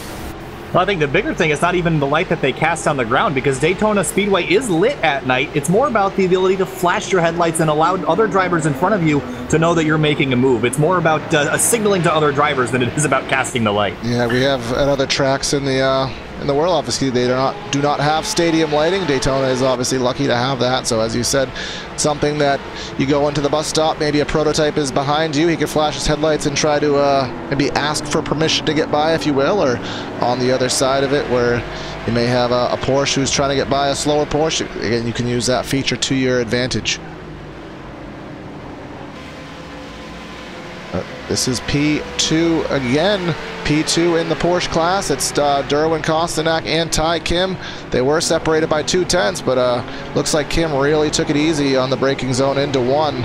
Dropped back about 3/4 of a second, but he's going to be back on the throttle as they are about to pass a prototype. Maybe off the pace, I do assume. Yeah, it's Drew Reinhardt. He may have just gotten by or the other way around, but he's right in front of them. I know he has been a little bit slow. We'll check up on that, but this is for second in the class. Remember, Potter, who has been dominating this class, he's all the way into oval turn number, I believe it is 2 right now. So he has quite the lead on these drivers. You guys were talking about Drew Reinhardt. The damage he has on the right front is back with contact with the 911 Porsche on lap number 15, I believe it was. So that right front damage probably hurting the downforce and top end of that car as well. But still holding P3 in the class. Maybe not as slow as I had originally thought, but he is running third in the class. He has 18 seconds if he wants to get second, but he also has about a 22-second buffer over fourth. So guys, when you're in this kind of position that Drew is in right now, I mean, you're third, so you have a lot on the table. You still have that podium, but in many ways, if you're Reinhardt, this is almost a time trial. You don't have much ahead of you. You don't have much behind you. You're just kind of observing your lap traffic, running your own race, and kind of just seeing how it shakes out. I think it's important to keep the front 2 drivers in sight, though, because we don't know if Weaver can chase down Shedlick again, and if they get close towards the end, who knows what could happen for Drew Reinhardt in the 69. Yeah, they got still about 10 seconds between Shedlick and Weaver, so Weaver has not been able to close in quite yet, so that's going to be interesting to see how all that does play out. With Weaver is going to be able to take a shorter pit stop before the final stint, and I'm still kind of surprised the leading Porsche still have not come to pit road yet. We are past halfway in this race, so they can come at any point now, and they will be able to make it on fuel. Yep, they are 3 minutes past half, well, 3 minutes into the second half of this race. So at this point, well, if the tires are feeling good, I mean, maybe you can run the fuel load out and just put that much less fuel in for the final stop, shorten that up just a little bit. The 707 prototype went around in turn number 1. That's Riley Wyans. Just took a little loop. Yeah, it's unfortunate for him because he just started to get a lead over the 77 of Benjamin Morton, who he's been battling all race. And I was effectively lost that and going to have to try to chase that back down. And we'll watch that on PTR TV replay. Heading into the first corner here and just overcooked it. A little bit of traffic right in front of him, so I wonder if that just got him off his marks or just kind of had him thinking a little bit too much and looped it around. Just harmless spin, so. Yeah, him and Morton have been together for pretty much the entire race, and he finally started to get away from him, and now Morton right back in front of him by just over 4.5 seconds. So I don't know if Wyans is going to be able to close that in, but we'll see if he can do so. So coming into the kink right now, you can see your leader is about to pass yet another Porsche who looks like he got right in the line there, kind of threw him off a little bit. That's the number 19 of Taj Edwards, right in front of your prototype leader, but he will go to the outside is Shedlick, and looks like we have a request, so we will fulfill it for the fan. Let's go on board and watch this prototype navigate through the field here. Let's run a lap here at the Daytona International. We are in oval 1 and 2 right now, and up to 165, 170 miles an hour. The headlights on, the sunset in full effect here, headed into the bus stop at about 185 miles an hour. Taking the hard left, and this is going to be an awkward passing opportunity, an awkward closing rate right at the end of the bus stop, but the 12 of Fisher gets out of the way of him, so not much of an inconvenience for your leader, but again, he is going through oval 3 and 4, and And I think we caught him at about 187 miles an hour last time we did this. We'll see maybe with the lower track temp and the fresher tires if he's able to maybe hit that 190 mark. Looks like, no, about 186 into corner number 1. You can see how much work he's having to do, guys. How much work these drivers are having to do through turn 1. Turn 1 here at Daytona, we really haven't talked about it too much. When you're coming off the banking, turning into the infield, that pavement is not smooth at all. You're trying to do a lot of things with the vehicle, getting it turned, getting it slowed, all that transitions in pavement. It really is not an easy part of the track. Yeah, Corey, down in turn number 1, the whole track is really off camber there because not only is this track a road course, it's also an oval, so that really can't be cambered there. So what that means is that the Porsches lock up their front brakes there, especially carrying an extra 600 pounds over the Riley, but neither of these cars have anti-lock braking systems, and that's a very tricky place as you're turning and trying to stop the car, so you'll definitely lock up that left front tire. It'll probably be a little bit easier for the Rileys to brake than the Porsches, but obviously a very tricky corner, and it really gets the car off balance. Yeah, it's hard enough to turn and brake at the same time, let alone turning, braking, and asking your car to go off turning, braking, and trying to ask your car to go off banking. So that's why we've seen so many issues with cars getting loose there and quite a few looping it there. So it's just a hard part of the track. And even by extension, too, the turn back onto the banking is treacherous for similar conditions, just due to being pretty rough surface, not that smooth, and also turning and giving the car some gas. So definitely another part of the track that's tricky as well. And both these cars you really kind of have to wrestle them to get speed out of them. The Riley, especially on the low downforce trim, that is a car that you have to manhandle. And a lot of these drivers right now running that low downforce setup, especially under throttle, if you can control the wheel spin, it's going to be fast on corner exit. Yeah, that definitely is the situation, as we do have it is a battle, I believe it is for 6th in the DP class. Crouch and Schoolmeister. Crouch is trying to close in on that 08 who was just in front of him. He was a little bit closer. He did lose some time on that last lap that did pass by. So looks like that battle has fizzled out, but again, still, we've had battles in the Porsche class all race. These guys are really very similarly paced in the Porsche class right now, but at the moment it is Potter leading by, well, quite the margin actually at this point, so he does not have any competition. Ever since, remember, Arjuna Kantapati had his issues with the steering. They were battling non-stop back and forth within half a second the whole race, and the 911 had his issue, and ever since then, Potter's just been, just on a mission not to screw up. Oh, second and third in Porsche, both spinning out of onto the oval.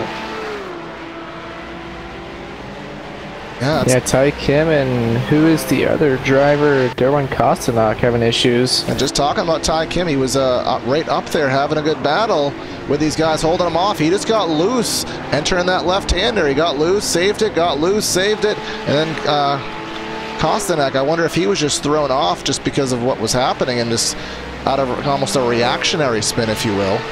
The 69 or 66 car of Justin Weaver actually split those two cars as they spun and drove right through the middle of them. That got to be a scary moment there for Weaver.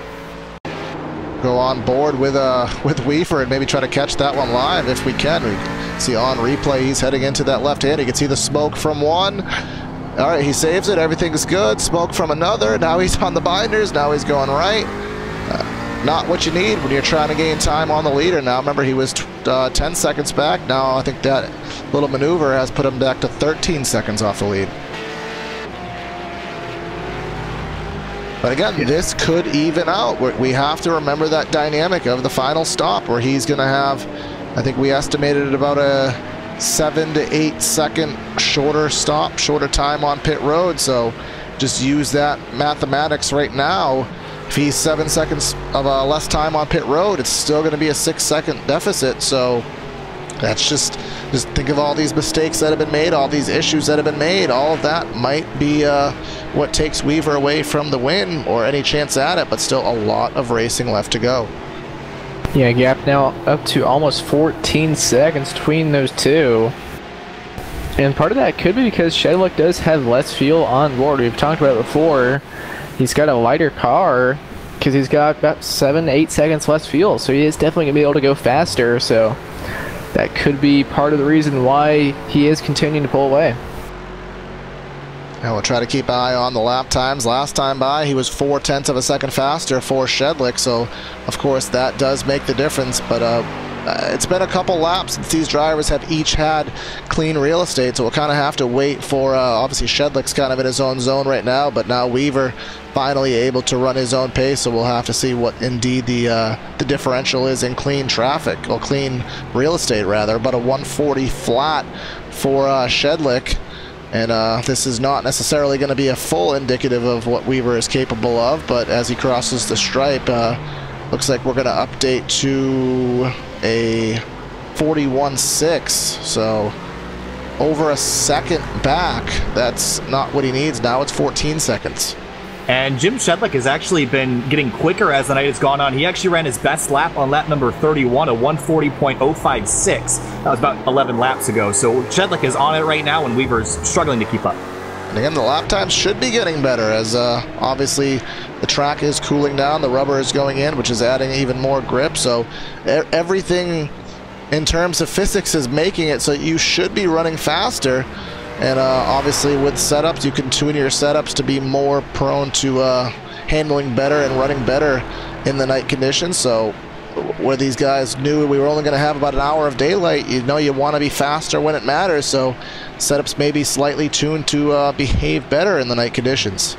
Yeah, even with 10 more laps on his tires, his last lap was only 0.3 slower than his fastest laps, and not much tire fall off, and probably a lot of that has to do with these cooler track temps. Still currently at 73 degrees, but I would not be surprised to see it get down to 71 or 72 here soon. So looks like Shedlick and Weaver, they're gonna settle themselves out, because with Reinhardt, he's 21 seconds behind, and we can see on the back straightaway, I saw the flashing headlights we were referring to, because he is in heavy traffic, the 69 of Reinhardt. He just passed 3 Porsches, or 2 Porsches rather. We saw the headlights flash and try to let him know, I'm coming in really aggressive into this corner, please let me by, I got things I need to accomplish. And he's gonna go high in the oval and pass yet another one. So that's, again, that is third place in the class, 35 off the lead, 21 off of his nearest competition. But then we're gonna go and rewind another 30 seconds, and we're gonna find Morton, Benjamin Morton. Remember, he's been racing with Riley Wyans for most of the race. They're both headed to the bus stop right now. Wyans is about 2 seconds back, but on the stopwatch, he was significantly faster last lap. So we'll see if that trend does continue. And yeah, Wyans had that spin about 5-10 laps ago and was about 6 seconds back, and now he's got it down to just under a second and a half. And as he crosses the stripe to complete yet another lap, we'll reference where these guys are on the lap chart right now. 141.2 for Wyans. And I've temporarily lost feed of the 77 of Morton. And I'm not, we'll wait to see if we get him back. But remember, as we said, there was an incident cap in this race, announced to what I had originally thought. 50 incidents, so if we don't get him back, I mean, we could throw it up to just basic sim racing. Hopefully he's able to get back in via internet issues, or he may have hit that incident limit, guys, and been removed by stewards.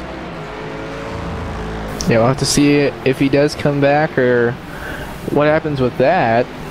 I took a look, and the car was disconnected down in turn number 1, and I didn't see him clip the grass or anything, so I'd be surprised if it was the incident limit, but it's not totally out of the question.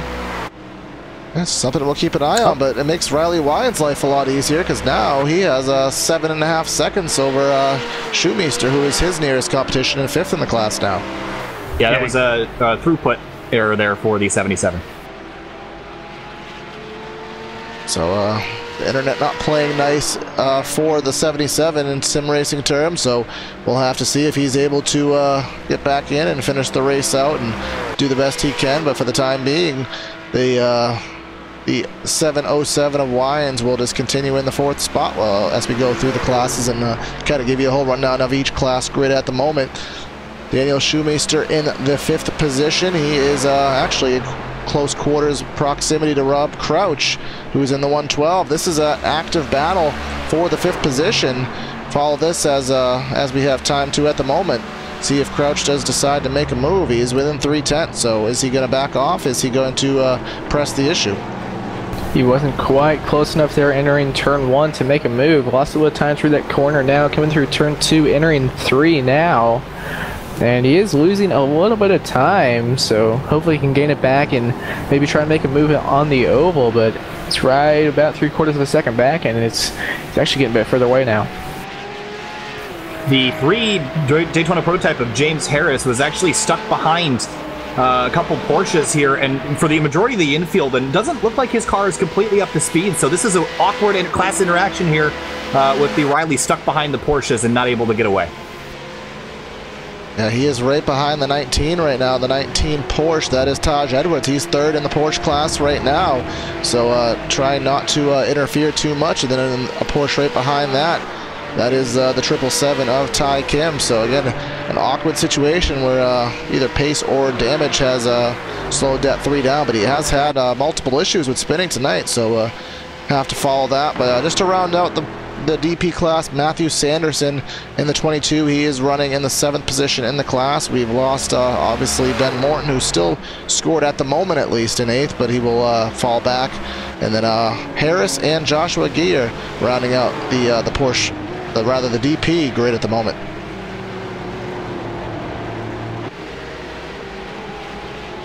And it looks like Rob Crouch actually is starting to close back in on Schoolmeister a little bit.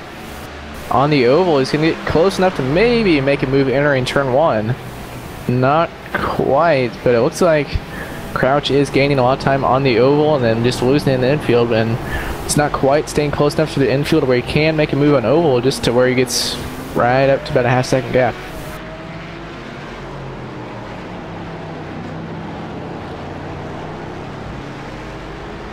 And for the Porsche lineup, currently Chris Potter is leading that by over 13 seconds back to Will Fisher. And Potter did take tires on the last pit stop, and it looks like Fisher and everyone else did not. So that's going to help Potter to even continue to gain on that gap, as he's almost 2 seconds quicker last time by. Like we said, Will Fisher running in 2nd, Taj Edwards in 3rd, about 1.8 seconds off of Will Fisher. Ty Kim in 4th, about 1.2 seconds off of Taj. And then Derwin Kostanak currently running in 5th. Oh, we have a prototype around.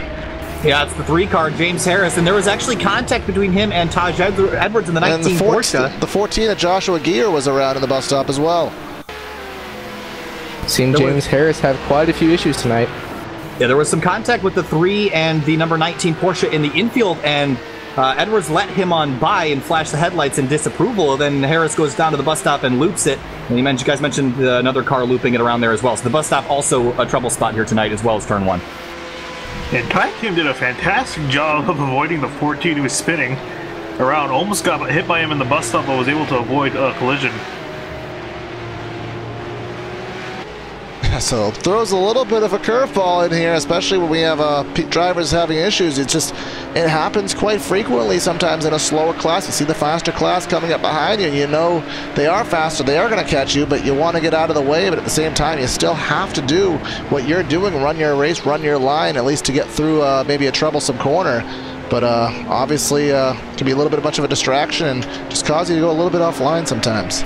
It's kind of weird to see both Gear and Harris spin out in almost the exact same spot and almost the exact same way, entering the bus stop there. I think part of the pressure for the number 14 is he had Ty Kim right on his rear bumper, and as that lead class, you're not really supposed to be mingling amongst the Porsches, so I think what ended up happening here is he's probably just mirror driving more than anything and got down to the bus stop and just missed that braking point. And again, no ABS or traction control on either of these cars, and obviously once you drive over the limit, it's very rare that you can get it back. Yes, it is, but guys, we are closing in on the waning stages of this race. We are about 70% of the way through, only about 40 minutes left. So it's been about, for at least your prototype guys, it's been about 20-ish laps, give or take, and then for your Porsche class, obviously the most of them are going to the end. So we should see within, I'd say, about 10 to 15 minutes, I think we're going to see these DPs make their final stop, and not too much I'm expecting to shake up front just because of the gap that Shedlick has been able to accumulate. But we do know positions ladder in the top 5. A lot could shake up at the tail end for these guys, as they still are running pretty close. Shedlick is going to need to pit a little bit sooner than Weaver, as he's got, like you said, about 6 seconds less fuel. So he is definitely going to need to pit probably 3 or 4 laps sooner, I would think, which would put him coming down any time here. Yeah, that was an interesting dynamic, Evan. I didn't really consider that or think of that. So that's 6 seconds of fuel. That could be about 2 or 3 laps approximately. So again, it won't inhibit him from making the end of the race, but it will draw him in earlier, and it'll give Weaver, if not a temporary lead, it'll draw him in a little bit closer, and maybe you never know how it could shake out. But guys, at least on the stopwatch, still Shedlick last time by a full second faster than Weaver. Yeah, Weaver must have had some sort of issue. Yeah, he backed it into the wall in the bus stop on that last lap. He got loose on corner entry and just backed it into the tire barrier.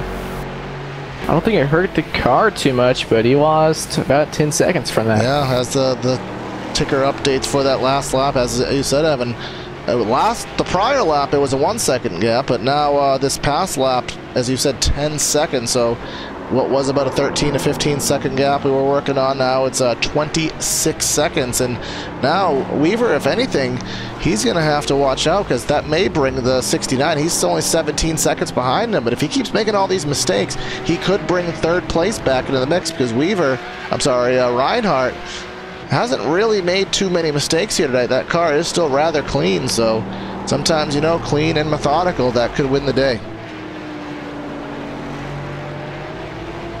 Yeah, and Reinhardt on his last pit stop, he had a 17-second pit stop, so he took even less fuel than Shedlick, so he's going to have to come down here really soon if he's going to not run out.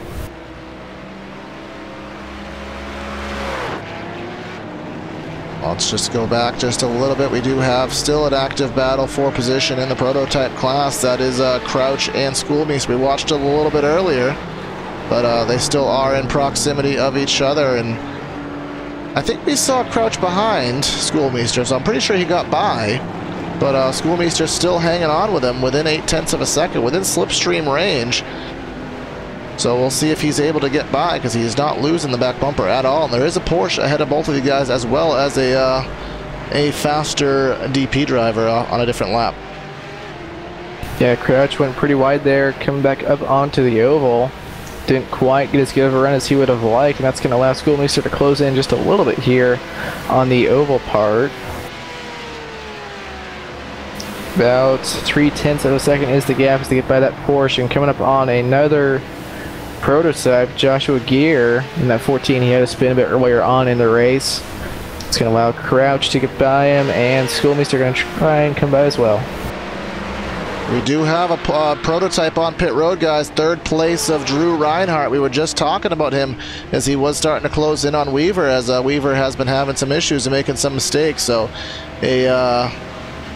what was the stop? An 18-second pit stop for Reinhardt. That was the same length of stop that Shedlick had his first time, and it was the same exact length of time on pit road, so I think they are on the same fuel strategy.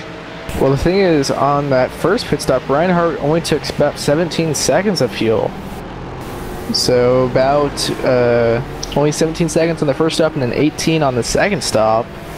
It's going to be interesting to see how that all works out. So he may be running this as lean as possible, which is exactly what you need to do, but you just have to make sure you have that little bit of buffer in it so that you do indeed make it all the way to the finish. You don't need to be sputtering on the final lap as you're trying to make these spots up, as Reinhardt will go by Riley Wyans, who we are still waiting to pit. Big battle for fifth right now between Rob Crouch and Daniel Schoolmeester as they're working their way behind a number 19 Porsche, and a kind of a scary moment there. The 112 went around the outside of the International Horseshoe, and that's kind of a risky place to make a move if the inside car makes a slip. Yes, it is, because that's just a very narrow part of the track and a lot of bumps there, and it sets you up for that left-hander heading back into the oval, but not quite advantageous enough for Schoolmeister. He will drop back about 0.6 of a second as there is a Porsche they are getting by in the bus stop right here. That will be advantageous for Crouch, but Schoolmeister's going to have to try to get the slipstream, try to get by, and maybe prepare him for another slingshot to get back up to the 112, but it's not going to work out in his favor. Back about 3/4 of a second now. So that is right at the edge of the slipstream range for the prototype, as it hasn't been overly prevalent here tonight. So he's going to have to use some pure speed in the infield to try to get that back. Yeah, I think Crouch might be a little bit faster here, as he was able to catch back up to him and pass him, and now it looks like he is starting to pull a little bit through the infield, but still quite a few more corners to go before they get back out onto the oval. And actually, Schoolmeister closing in, entering turn 3. See if he can keep that up on corner X, and it looks like he is going to, so pretty even from those two. And a battle for third as well. Riley Wyans and Drew Reinhardt. Drew Reinhardt just came down to pit road a couple laps ago, so will likely get back by this 707 here. Yes, he will. Obviously, the fresher tires, and still waiting for Wyans to come to pit road.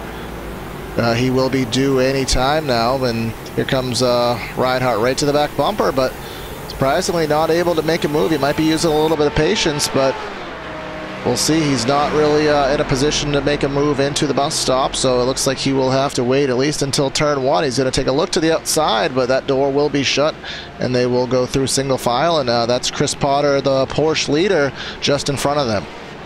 And Reinhardt, he did take on a little less fuel on that last pit stop than we really thought they would need. So he might be trying to save a little bit of fuel here, just staying behind Riley Wyans and just running maybe 3/4 throttle or something, just trying to save a little gas.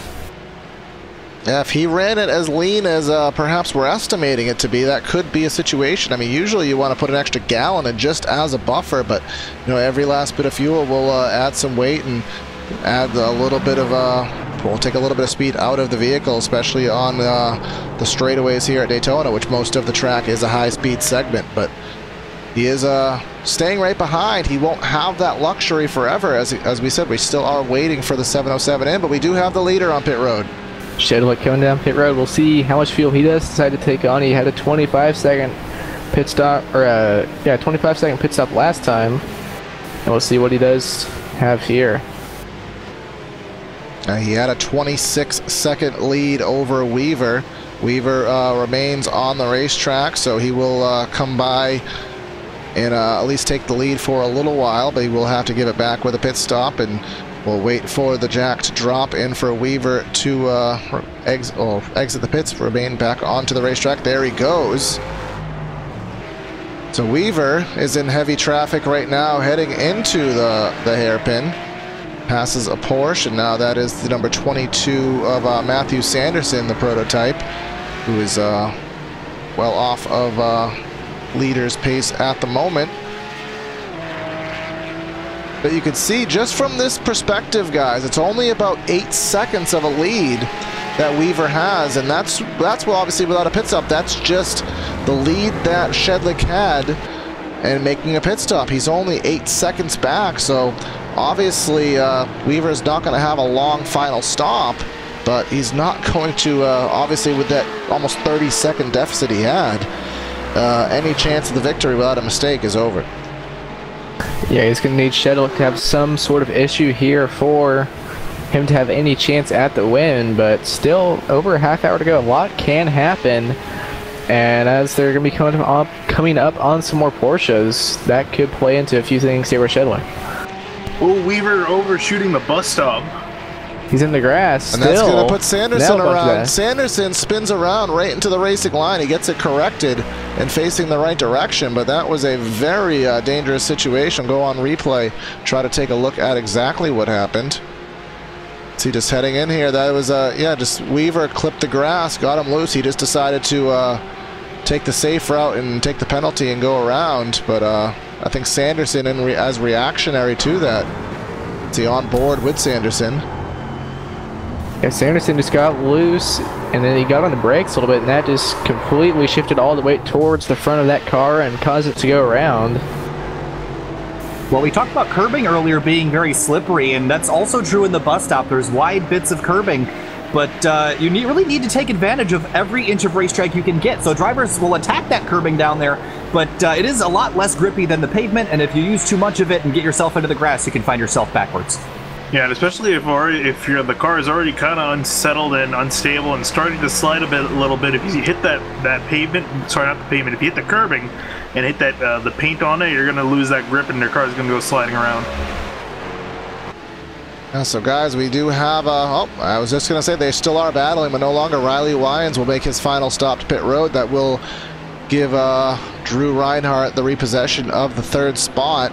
So we'll have to wait and try to see where it shakes out in terms of track positioning. But it was a 7-second lead that Weaver had. Remember, he still needs to pit, but Shedlick has already cut 3 seconds into that lead. So he may repass Weaver before Weaver even has to make his final stop.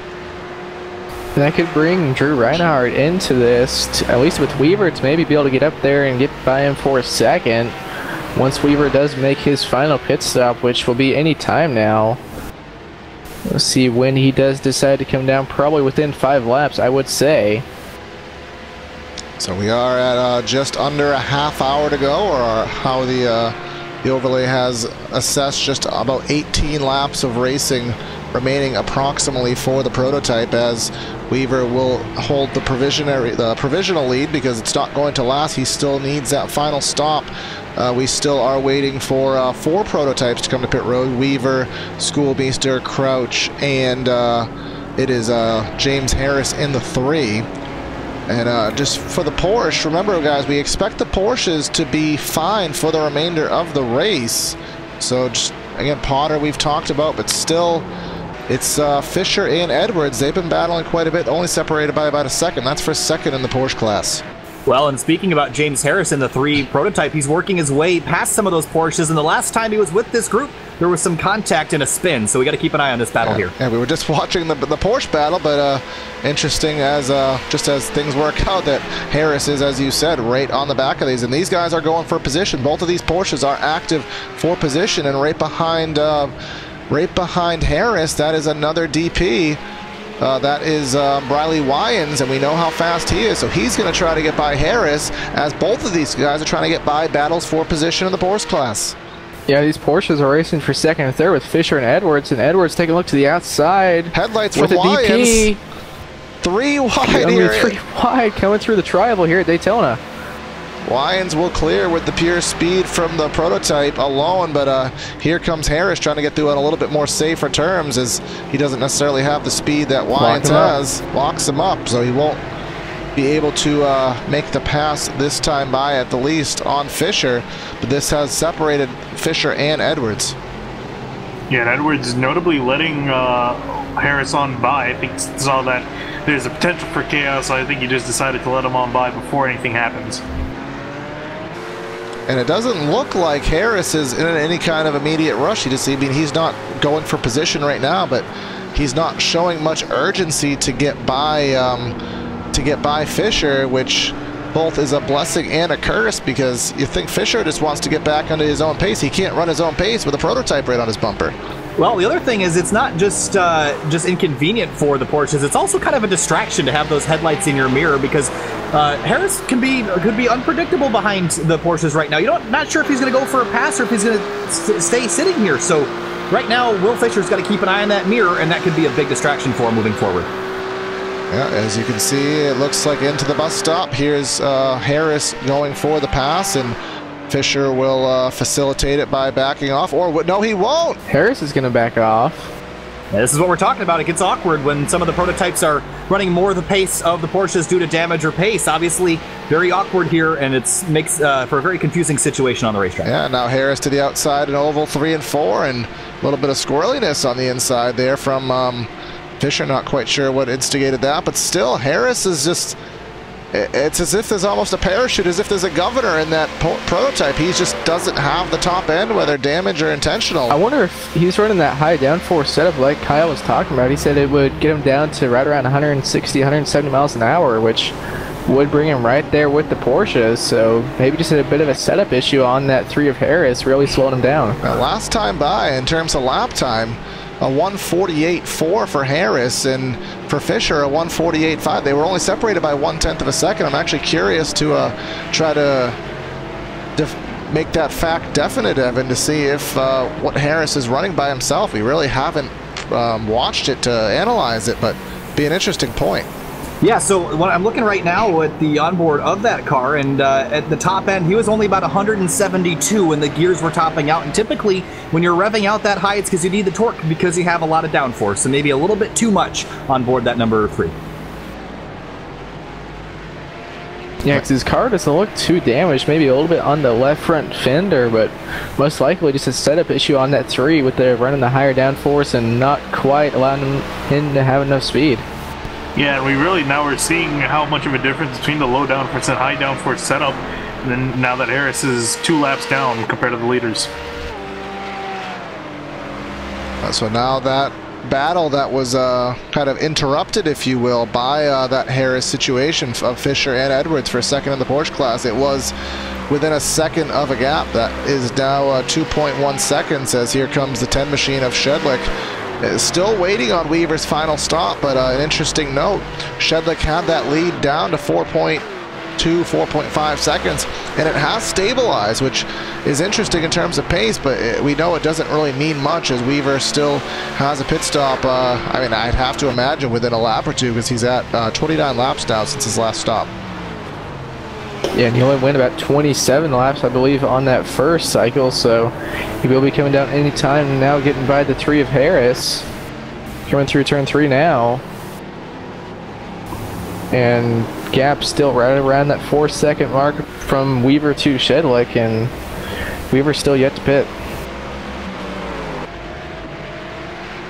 So, I mean, I'd have to imagine he's going to drop back to about 20 or so seconds, maybe 25 seconds, all said and done behind. But even that by itself, that'll still put him in second place with no issues. Reinhardt, he is 58 seconds back, so even after a stop, Weaver should fall into at least 20 seconds over third. So it's going to be pretty much second unless some kind of issue comes about to take it away. So again, we have at this point 20 drivers still on track. It is 10 prototypes, perfect even split, 10 and 10 on the racetrack now. We've only lost 3 due to attrition in this race. The 2 hours is down to just over 20 minutes and about 15 minutes worth of action, and Jim Shedlick has dominated the prototypes, and just due to strategy, he is out of the lead, but we have to wait for the 66 to come to pit road. And for the Porsche class, we have Chris Potter. He's led for the better part of the last hour and a half, as here comes Justin Weaver for his final stop. Now we'll see how much fuel he does take on, as Shedlick already passing him for the lead. So just going to be a matter of, is Weaver going to hang on to second, or is Reinhardt going to be able to come and get by him? As here comes Weaver stopping in his stall now. Overshooting it, maybe a little bit. Yep, so is the jack going up? No, jack is not going up. It's just a fuel stop only, as we expected. And 10, 11, 12, how many seconds of fuel? Is he going to take 13 seconds of fuel, so about 4 seconds less than Shedlick, but it's not going to be a matter of coming out for the lead. It's going to be a matter of where is he going to shake out in the grand scheme of how much time is he going to have on Reinhardt, which, as we said, still should be the better part of about 30 seconds. But we may have an active battle on the track in the prototype class. I'm looking at Rob Crouch again, and Daniel Schoolmeister, he hasn't been able to get rid of him for the last half hour or so, and that battle is starting to shake up yet again. And just to see that Schoolmeister comes down to pit road to make his stop. Oh, so yeah, I didn't check that part of the telemetry, so short-lived drama there. And just as reference, so actually Crouch is going to need to come down as well. So he's on lap 27 of his stint right now, so that battle... Oh, getting loose there, almost into the wall. I saw some sparks. I saw some sparks. It may have been from the curbs there, but... So that battle is still active. Is Crouch going to pit? Again, we've seen it a couple times. Is he going to pit immediately? Is he going to play it out and maybe run it dry a lap or two further if he feels that is just? But that battle is definitely on the table for him as this race progresses. It looks like Reinhardt is about 27, almost 28 seconds behind Weaver, so probably not going to be too much of an issue there for Weaver. He should be able to finish in second as long as he doesn't have any more issues. And same as Shedlick being able to most likely win this race as long as he does not get caught up in any incidents. And that's easier said than done, but at this point, when you haven't made many mistakes all day and the competition necessarily isn't right on your bumper, you're just running your own pace, so it's kind of easy just to get in that necessary rhythm that you need to get into. As we've kind of been watching the DP class, we'll watch and see where the 112 and the 08 do merge out together. Both back on track. And one thing we haven't noticed is that the lights have come on here, and as they fade in, the track is getting better and better lit. And I think now the whole viewing situation we were having earlier where drivers were having trouble seeing is probably gone now, as the track is pretty well lit, both by the headlights and the stadium lights above Daytona International Speedway. It's almost been told in the past that some of these drivers, maybe on the oval side, they almost prefer running at night because you have the better visibility and you don't have to worry about the sun and all the issues that come along with the glare. So Daytona, as you said, the biggest thing at running at night is going to be the beauty of the headlights and the ability to let the drivers know what your intentions are. We've seen that a couple times already. And well, now we're talking about night. Let's just bring up the track temp. We've referenced it all night. Now we're down to, oh, looks like we're stabilizing right around 73 degrees. So notably, that's only 1 degree above the ambient temperature, so it's unlikely to fall farther than that. But yeah, the track is cooled off quite a bit, and that grip level obviously coming up and helping the drivers out as we get on with this race. It looks like Weaver actually has been a little bit quicker than Shedlick, gap down to just over 25 seconds. He was almost a full 2 seconds quicker last lap than Shedlick. Yeah, 142.6. Might be a little bit too late, but still, he is faster right now. Yeah, there may have, I mean, I'd have to imagine for that lap time ran by Shedlick, there must have been some kind of issue in terms of the, whether it be getting by traffic or just maybe getting a little bit loose and having to check up. But yeah, that was the slowest lap we've seen by Shedlick in some time. I don't think the mathematics would line up for it to close in, but it could definitely be something to keep an eye on. Yeah, it looked like he was trying to get by Christopher Potter in the number 9 Porsche in the turn 1 and turn 2 area, so that might have slowed him up a little bit, but shouldn't have pulled him up too much. So 2 seconds, still a pretty big gap there in the lap times between first and second. Yeah, Shedlick's last 4 laps have been outside of that 40-second range. Couple in the 41s and then 2 in the 42-second range, so maybe starting to slow down a little bit on that 10 of Shedlick. Yep, so again, to reference the Porsche class right now, Chris Potter, he's been out there for 19 laps. He should be good to go to the end. We saw many of these drivers pit after halfway, so 2 drivers I would be concerned of is actually Fisher and Edwards. They are 2nd and 3rd in the class. They have about 5 more laps, and I do remember that Fisher pitted about 2 laps before halfway, so he may be running it a little bit closer than many of the other drivers, but still something to take note of. I don't think anything to worry about for Potter and such, but something to keep note of for that battle for second. Another thing I've been noticing is that on the Rileys, at least, I've noticed that on Jim Shedlick, the brake rotors are glowing, and obviously the brakes on these cars pretty good, but putting a lot of heat into them, and that's normal. But obviously, we've been running for 2 hours now, so the brake temps obviously will affect your tire temps as well, and the higher those go, the slicker the track's going to feel. Yes, it is, and not quite sure if we've ran enough to accumulate some marbles, but the racing groove definitely is heating up, which it will, at this point, create more grip. When it gets to a certain point, it does actually begin to lose grip. I don't think we've gotten to that point with the rubber buildup here at Daytona, but the track temp definitely facilitating the grip. But again, we haven't talked much about the 10 today in relative terms, only because he has been up front for so long. But if you're Shedlick, you've literally led, we've run, what is it, about an hour, 45 minutes. I think he's only been out of the lead for maybe that 10 minutes that Weaver was in transition on pit stops. An amazing run thus far for the 10. Yeah, and he has picked up those lap times a little bit. He was back in the 40-second range on that last pit stop, so I'd say nothing to worry about for that 10 team. Weaver only 2/10. Actually, we'll see what it is, a 40.701. But Weaver just now entering rather, 3 on the oval, so he still has at least another 15 seconds before he even hits the stripe. But they were running pretty close times in proximity. So, if anything, that may be a little bit frustrating for Weaver. Now you're finally running that pace that the leader is running, but just you're too far back to do anything with it and no way to gain into it. That time out just over 4/10 slower for Weaver, who's going really wide through turn 1.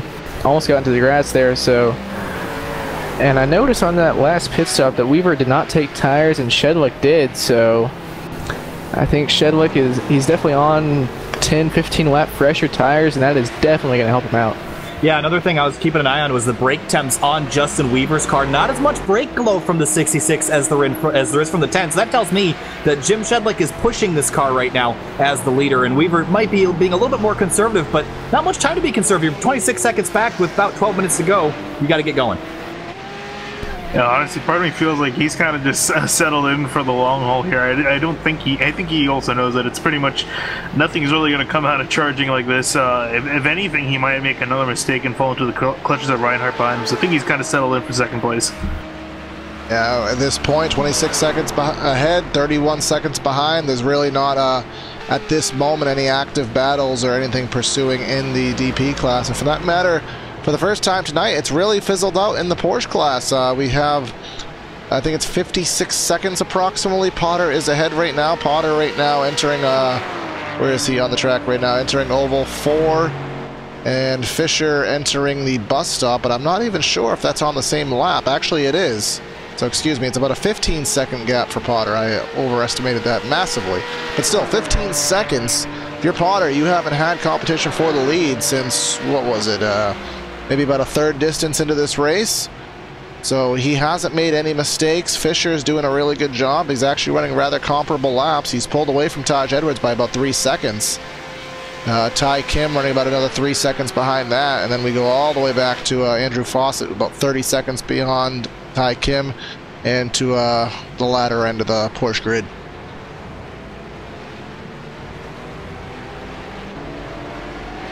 Will be interesting to see if Fisher and those guys can make it on fuel, since they did pit a few laps before halfway. I think they still should be good, but that is going to be something to watch, like we talked about before. Well, there's only about 10 minutes left in this race, and or a little bit longer than that, but what that tells me, guys, is that it's now time to make sure that you don't make any mistakes, because drivers have spent the whole 2 hours building their gaps to the drivers behind, but one slip up could take you out. And this is still not an easy racetrack. We've talked about the challenges of turn 1 and the bus stop. One little mistake could take Jim Shedlick or Christopher Potter out of this thing, so it's not over till it's over. We've got a battle for position going on with Rob Crouch and Daniel Schoolmeister going at it for the 5th position. They were side by side out of oval turn 4 there, but now Rob Crouch able to clear him as they get ready to enter turn 1. And we saw them battling before their pit stops. Now Crouch leaving pit road a lap or 2 ago, and these drivers going at it. Yeah, we were waiting. We saw the pit stop, and we saw the active battle, and then we saw, what was it? I think it was Shoemeister pit first, and we had to wait for Crouch to pit, and we waited for them to get merged back together, and here they are as it winds down with approximately 8 laps to go, 9 laps to go, give or take, in the race for the prototype. So this is the best battle on the track. They've been racing all day together, and they are passing the 91 Porsche right now. That is Rich Thorpe. They pass him without any issue, and who's right in front of them? That's Riley Wyans. Who is that is a battle for position. 3-way battle for 4th, getting ready to go on here with just over 11 minutes to go, and Wyans going high. Does he have some sort of issue? Yeah, I'm trying to look. Seems way off pace. Yeah, I'm looking through the replay right now. I'll tell you guys if I find anything, but yeah, he's significantly off pace. Yeah, Wyans, in terms of fuel, I mean, he only pitted 10 laps ago. That should not be of any concern. Maybe he doesn't want to lead. We may have concerns of taking less fuel than necessary. Maybe he wants to take the beauty of the slipstream and stay in 3rd. we'll see if he's able to hang on to the tail end or if indeed he is going to drop off of the slipstream of these two drivers. I actually wonder if maybe he took too little fuel, and that's probably why he's trying to run slow laps. Yeah, that can happen, and I think that's the danger of pulling a strategy like that. You want to take as little fuel as possible to reduce the weight and reduce the time you're on pit lane, but if you misjudge it just by a little bit, it can be a big deal, and obviously that might be what's happening to the 707 right now. Yeah, that must have been it. There was nothing really that stuck out to me on that lap that really would have caused him to slow down, except him just overall going at a slower pace. He didn't have any real issues, but now it seems like it's picked right back up. His contact in front of him. And these V8 engines can be quite hungry for fuel, and they're spinning well up in the 6,000–7,000 RPM range at the top end of their RPMs. You saw a little bit of contact there in the turn 3 section, but looks like they got it sorted out. Yeah, so it's just going to be a matter of time as we have to wait and see. Wyans has gotten by Crouch, and we'll see if he does race by Schoolmeister right away, or if he is indeed going to stay back and try to wind down the engine and just save maybe that little bit of fuel he needs, as somebody went really wide there. That's Joshua Gear in the 14 into the tire barrier. He will pull it behind the wall. It looks like he just overdrove that corner and just went way too wide and into the tire barrier there and towed it back to pit road and has taken it behind the wall. But the slipstream is coming into full effect here into the bus stop. The 707 looking to the outside of the 08 of Schoolmeister. They're to go side by side into the bus stop. They're still side by side through it. Here comes Crouch. They went side by side through the whole bus stop, and the 08 will prevail back onto the oval. Now Will Wyans, he's running the higher line through oval 3 and 4. Kind of surprised by that. Yeah, I think it was a slowdown there. He was pretty much to the inside of that right-hand curb, so that might have been a slight slowdown for the 707. Yeah, I mean, I cannot say how many times I've seen that for position, but the fact that they did not have any kind of incident is absolutely amazing. So I think he'll take the slowdown and still have his vehicle. But look at that. Who is that went really wide there? That's Crouch. He overcooked the entry of 1. He does have a vehicle in one piece, but he lost that time to Shoemeister of about 3/4 of a second. So he'll have to try to get that back as the laps are ticking down.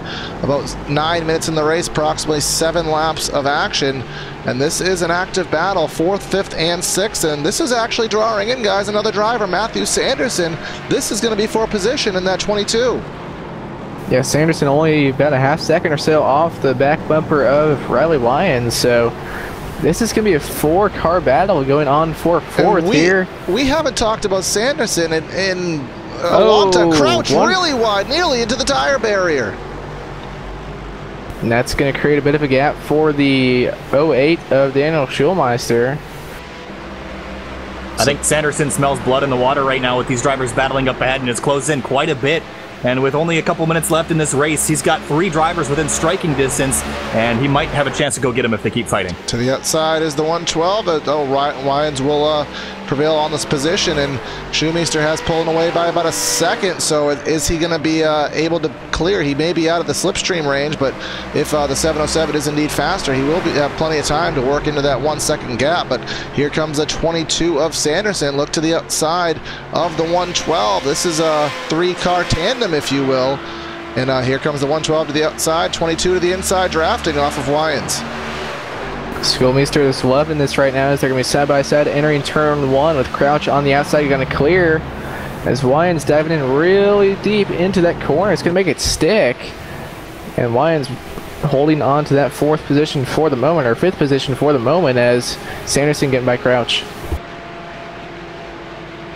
Yeah, Sanderson did get by Crouch, and now he has 2 more positions that are achievable for him. That's Wyans in the purple machine, and that's the 08 of Schoolmeister in the black machine, who's about a second ahead. All that is doable in the 7 minutes that we do have in the race. Of course, up front, Jim Shedlick in the 10 is leading by 26 seconds in the prototype class. Potter leading by about 14 seconds in the Porsche class, but this is what we need to watch. 4 cars going 4th through 7th in your prototype class here, and we head back onto the oval. They have spread out just a little bit, but I do see some Porsches up front that could make things interesting.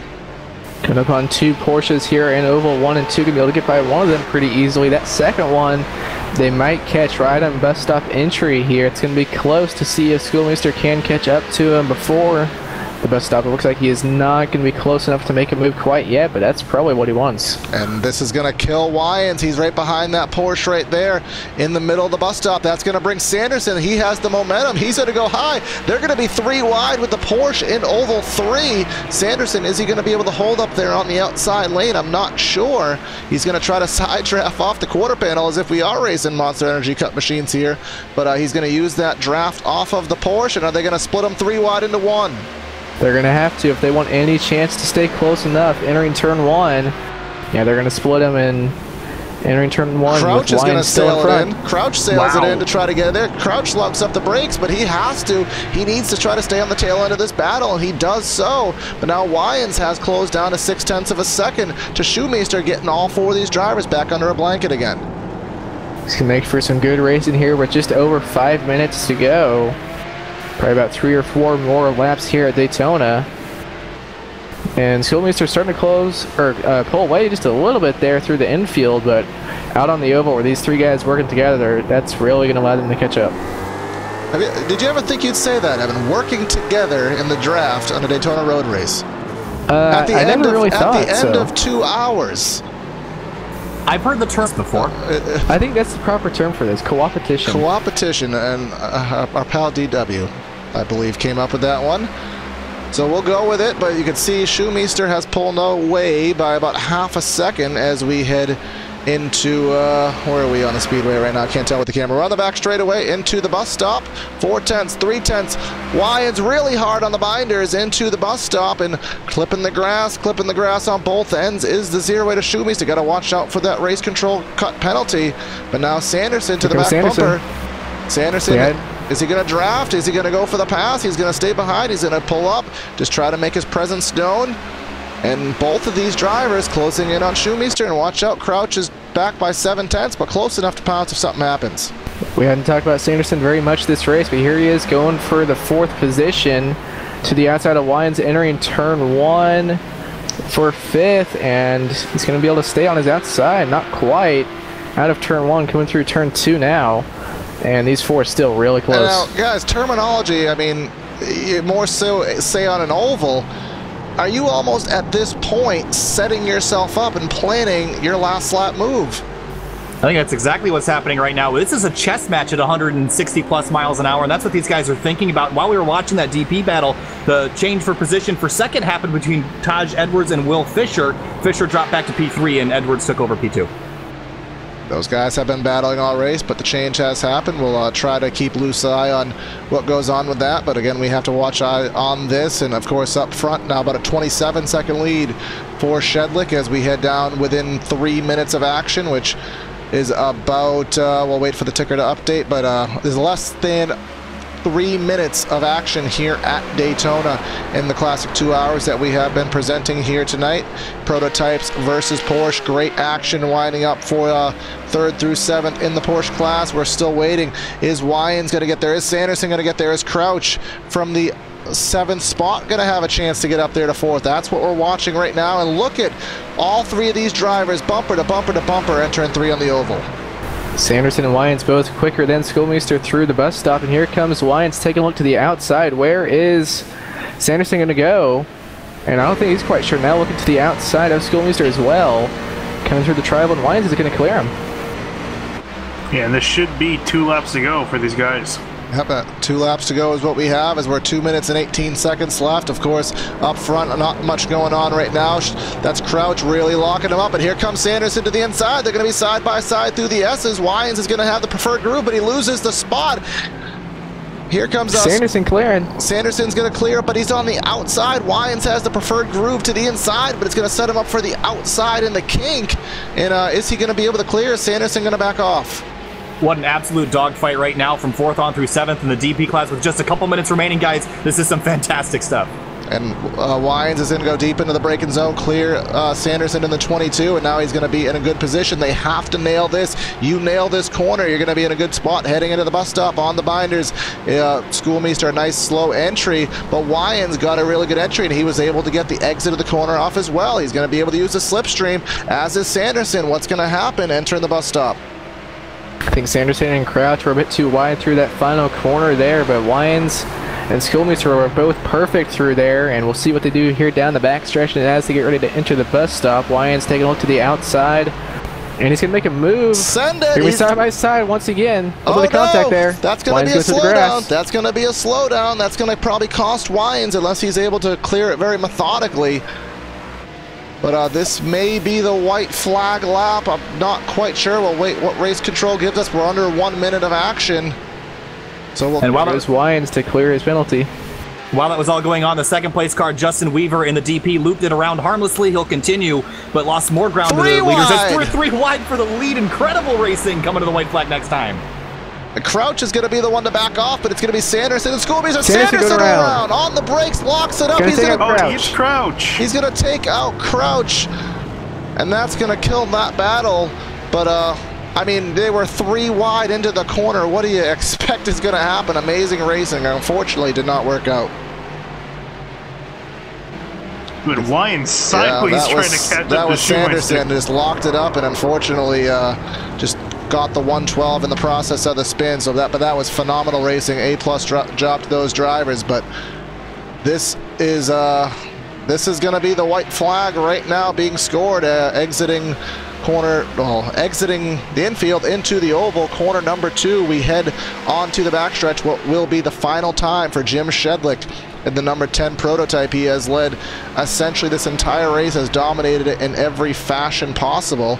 He'll come through the bus stop, presumably for the final time, nails everything perfectly as he has done all night. So in our special event here on the iRacing Esports Network, presented by PTR TV, the number 10 Riley Daytona prototype of Jim Shedlick is going to exit the final corner of the oval here at the Daytona Road Course, and he's going to take it down in front of these fans, and Jim Shedlick is going to win tonight's event.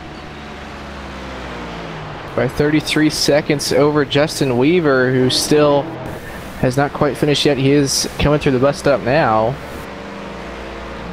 And of course, we have to watch the Porsche class as we, Chris Potter in the 9, he's headed in the infield. He's still active on the racetrack for his position. He has 13 seconds of buffer. Oh, guys, P2 Porsche and P3 Porsche have crashed in the infield. Big damage to both of them, and I think Will Fisher's got terminal damage.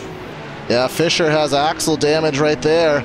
Try to keep... Looks like some contact from James Harris, the 3 prototype. And that what turned Fisher around. They've had issues all night tonight with that number 3. He's been run into several times. I think there was some high tempers there after that incident. Harris just deep into the corner there, and that took out, again, that Porsche that was there to the inside. But Potter is coming off of the corner number 4, and this is for the Porsche. Actually, no, he's not coming off corner number 4. I'm losing my camera right now. He's coming into the bus stop right now. After 2 hours, this racetrack kind of blends together and turns into one, but here he comes off of the bus stop for the final time, and in the Porsche class, it's going to be approximately a 17-second win now over Taj Edwards, who at current pace is going to take the second place in the Porsche class, but more importantly, for your Porsche class winner in the 2 hours of Daytona, it's going to go to Chris Potter. And well done effort for him. Nice solid laps all night. Kept himself out of trouble, and that's what gets you these endurance race victories. Guys, in our first ever coverage of a multi-class event here on the Esports Network and on PTR TV, I think we saw an absolutely phenomenal show. Those Rileys at the end, I know it was not for the win, but 3rd through 7th, it didn't end necessarily the way that they wanted to with that little incident, but still, those guys put on a phenomenal show in the 2 hours here as the sun went down, entering under the lights, and that great battling we saw.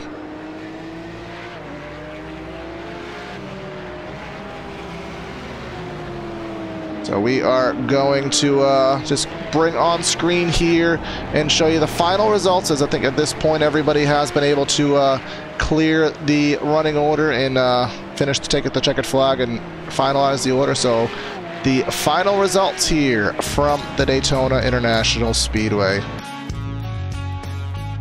For your class win, it is Jim Shedlick, then Justin Weaver, Drew Reinhardt, Daniel Shoemeister, Rob Crouch, Wiley Wyans, Matthew Sanderson, and James Harris. They are the top 8 in your prototype class.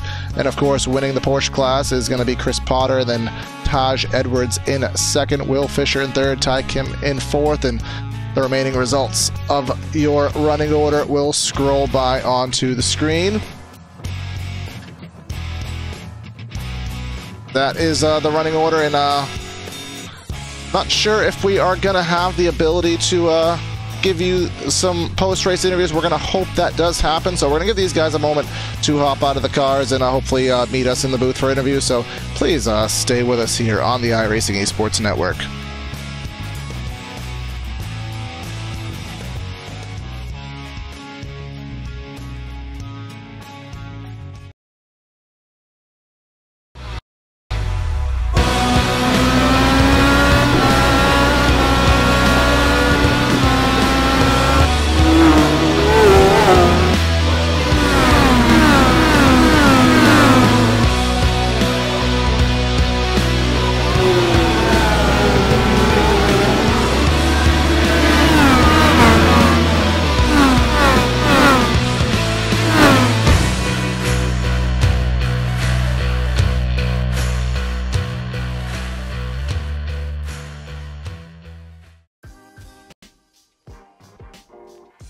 Before you can get on track, you'll need to calibrate your wheel and pedal set.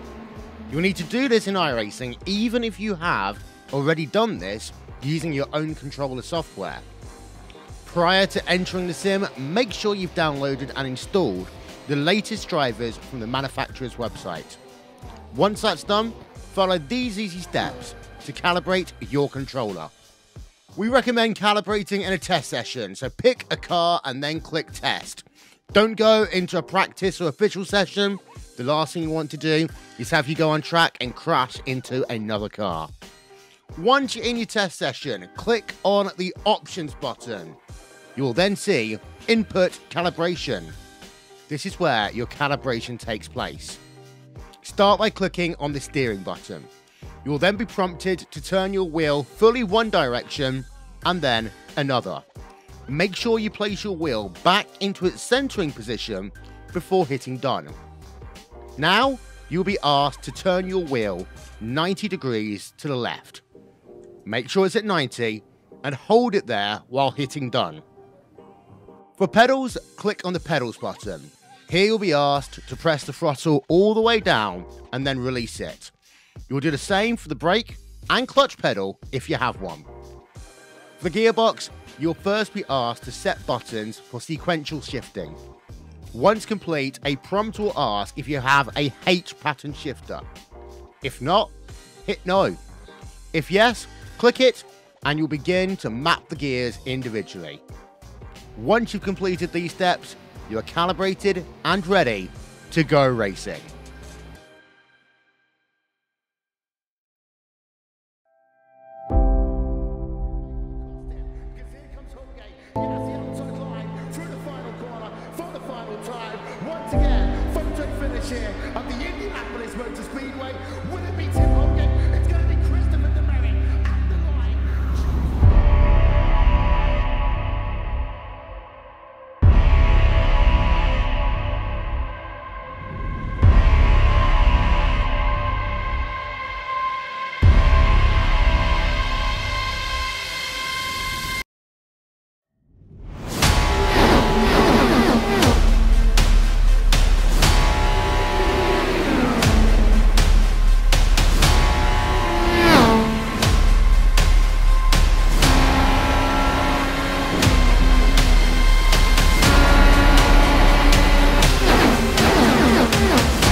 right, we are back here on the Esports Network, PTR TV, and the post-race show for the classic 2 hours of Daytona that we brought you, the prototype versus the Porsche. And we don't have everybody that we'd like to have for interviews, but we do have at least the prototype winner.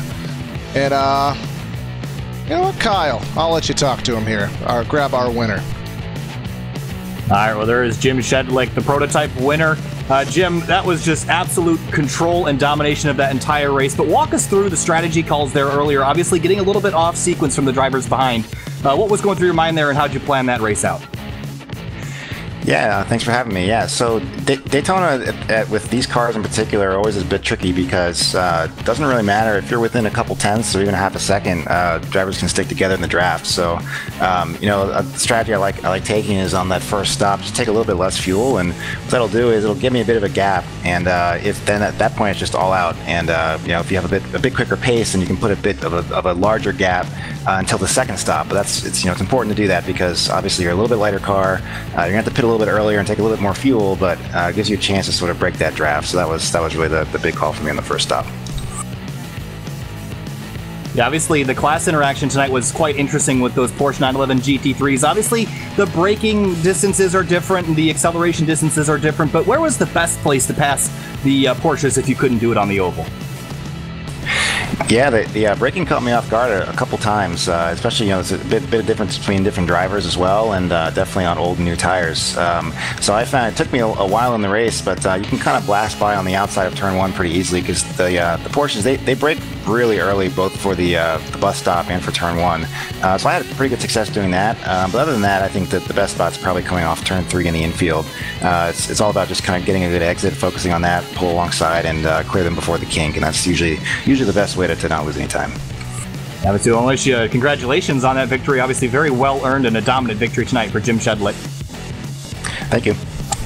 All right, and we don't have, sadly, the winner of the Porsche class, but we can do the next best thing, and we can interview the second place finisher in the Porsche class, and that is Taj Edwards, and Evan Black has him. Well, Taj, you end up coming home second here in the Porsche class after this 2-hour race, and well, what was the race like for you? It was a bit of a mixed bag because I feel I could have been one better and, you know, finish on the top set, but I'm still happy with second place. The first stint was pretty rough. Got in an incident early on, another car lost it on the braking, came right in front of me, so the whole first stint I was operating with damage, lost a lot of time, but once I got the fast repair and the pit stop, my pace was good.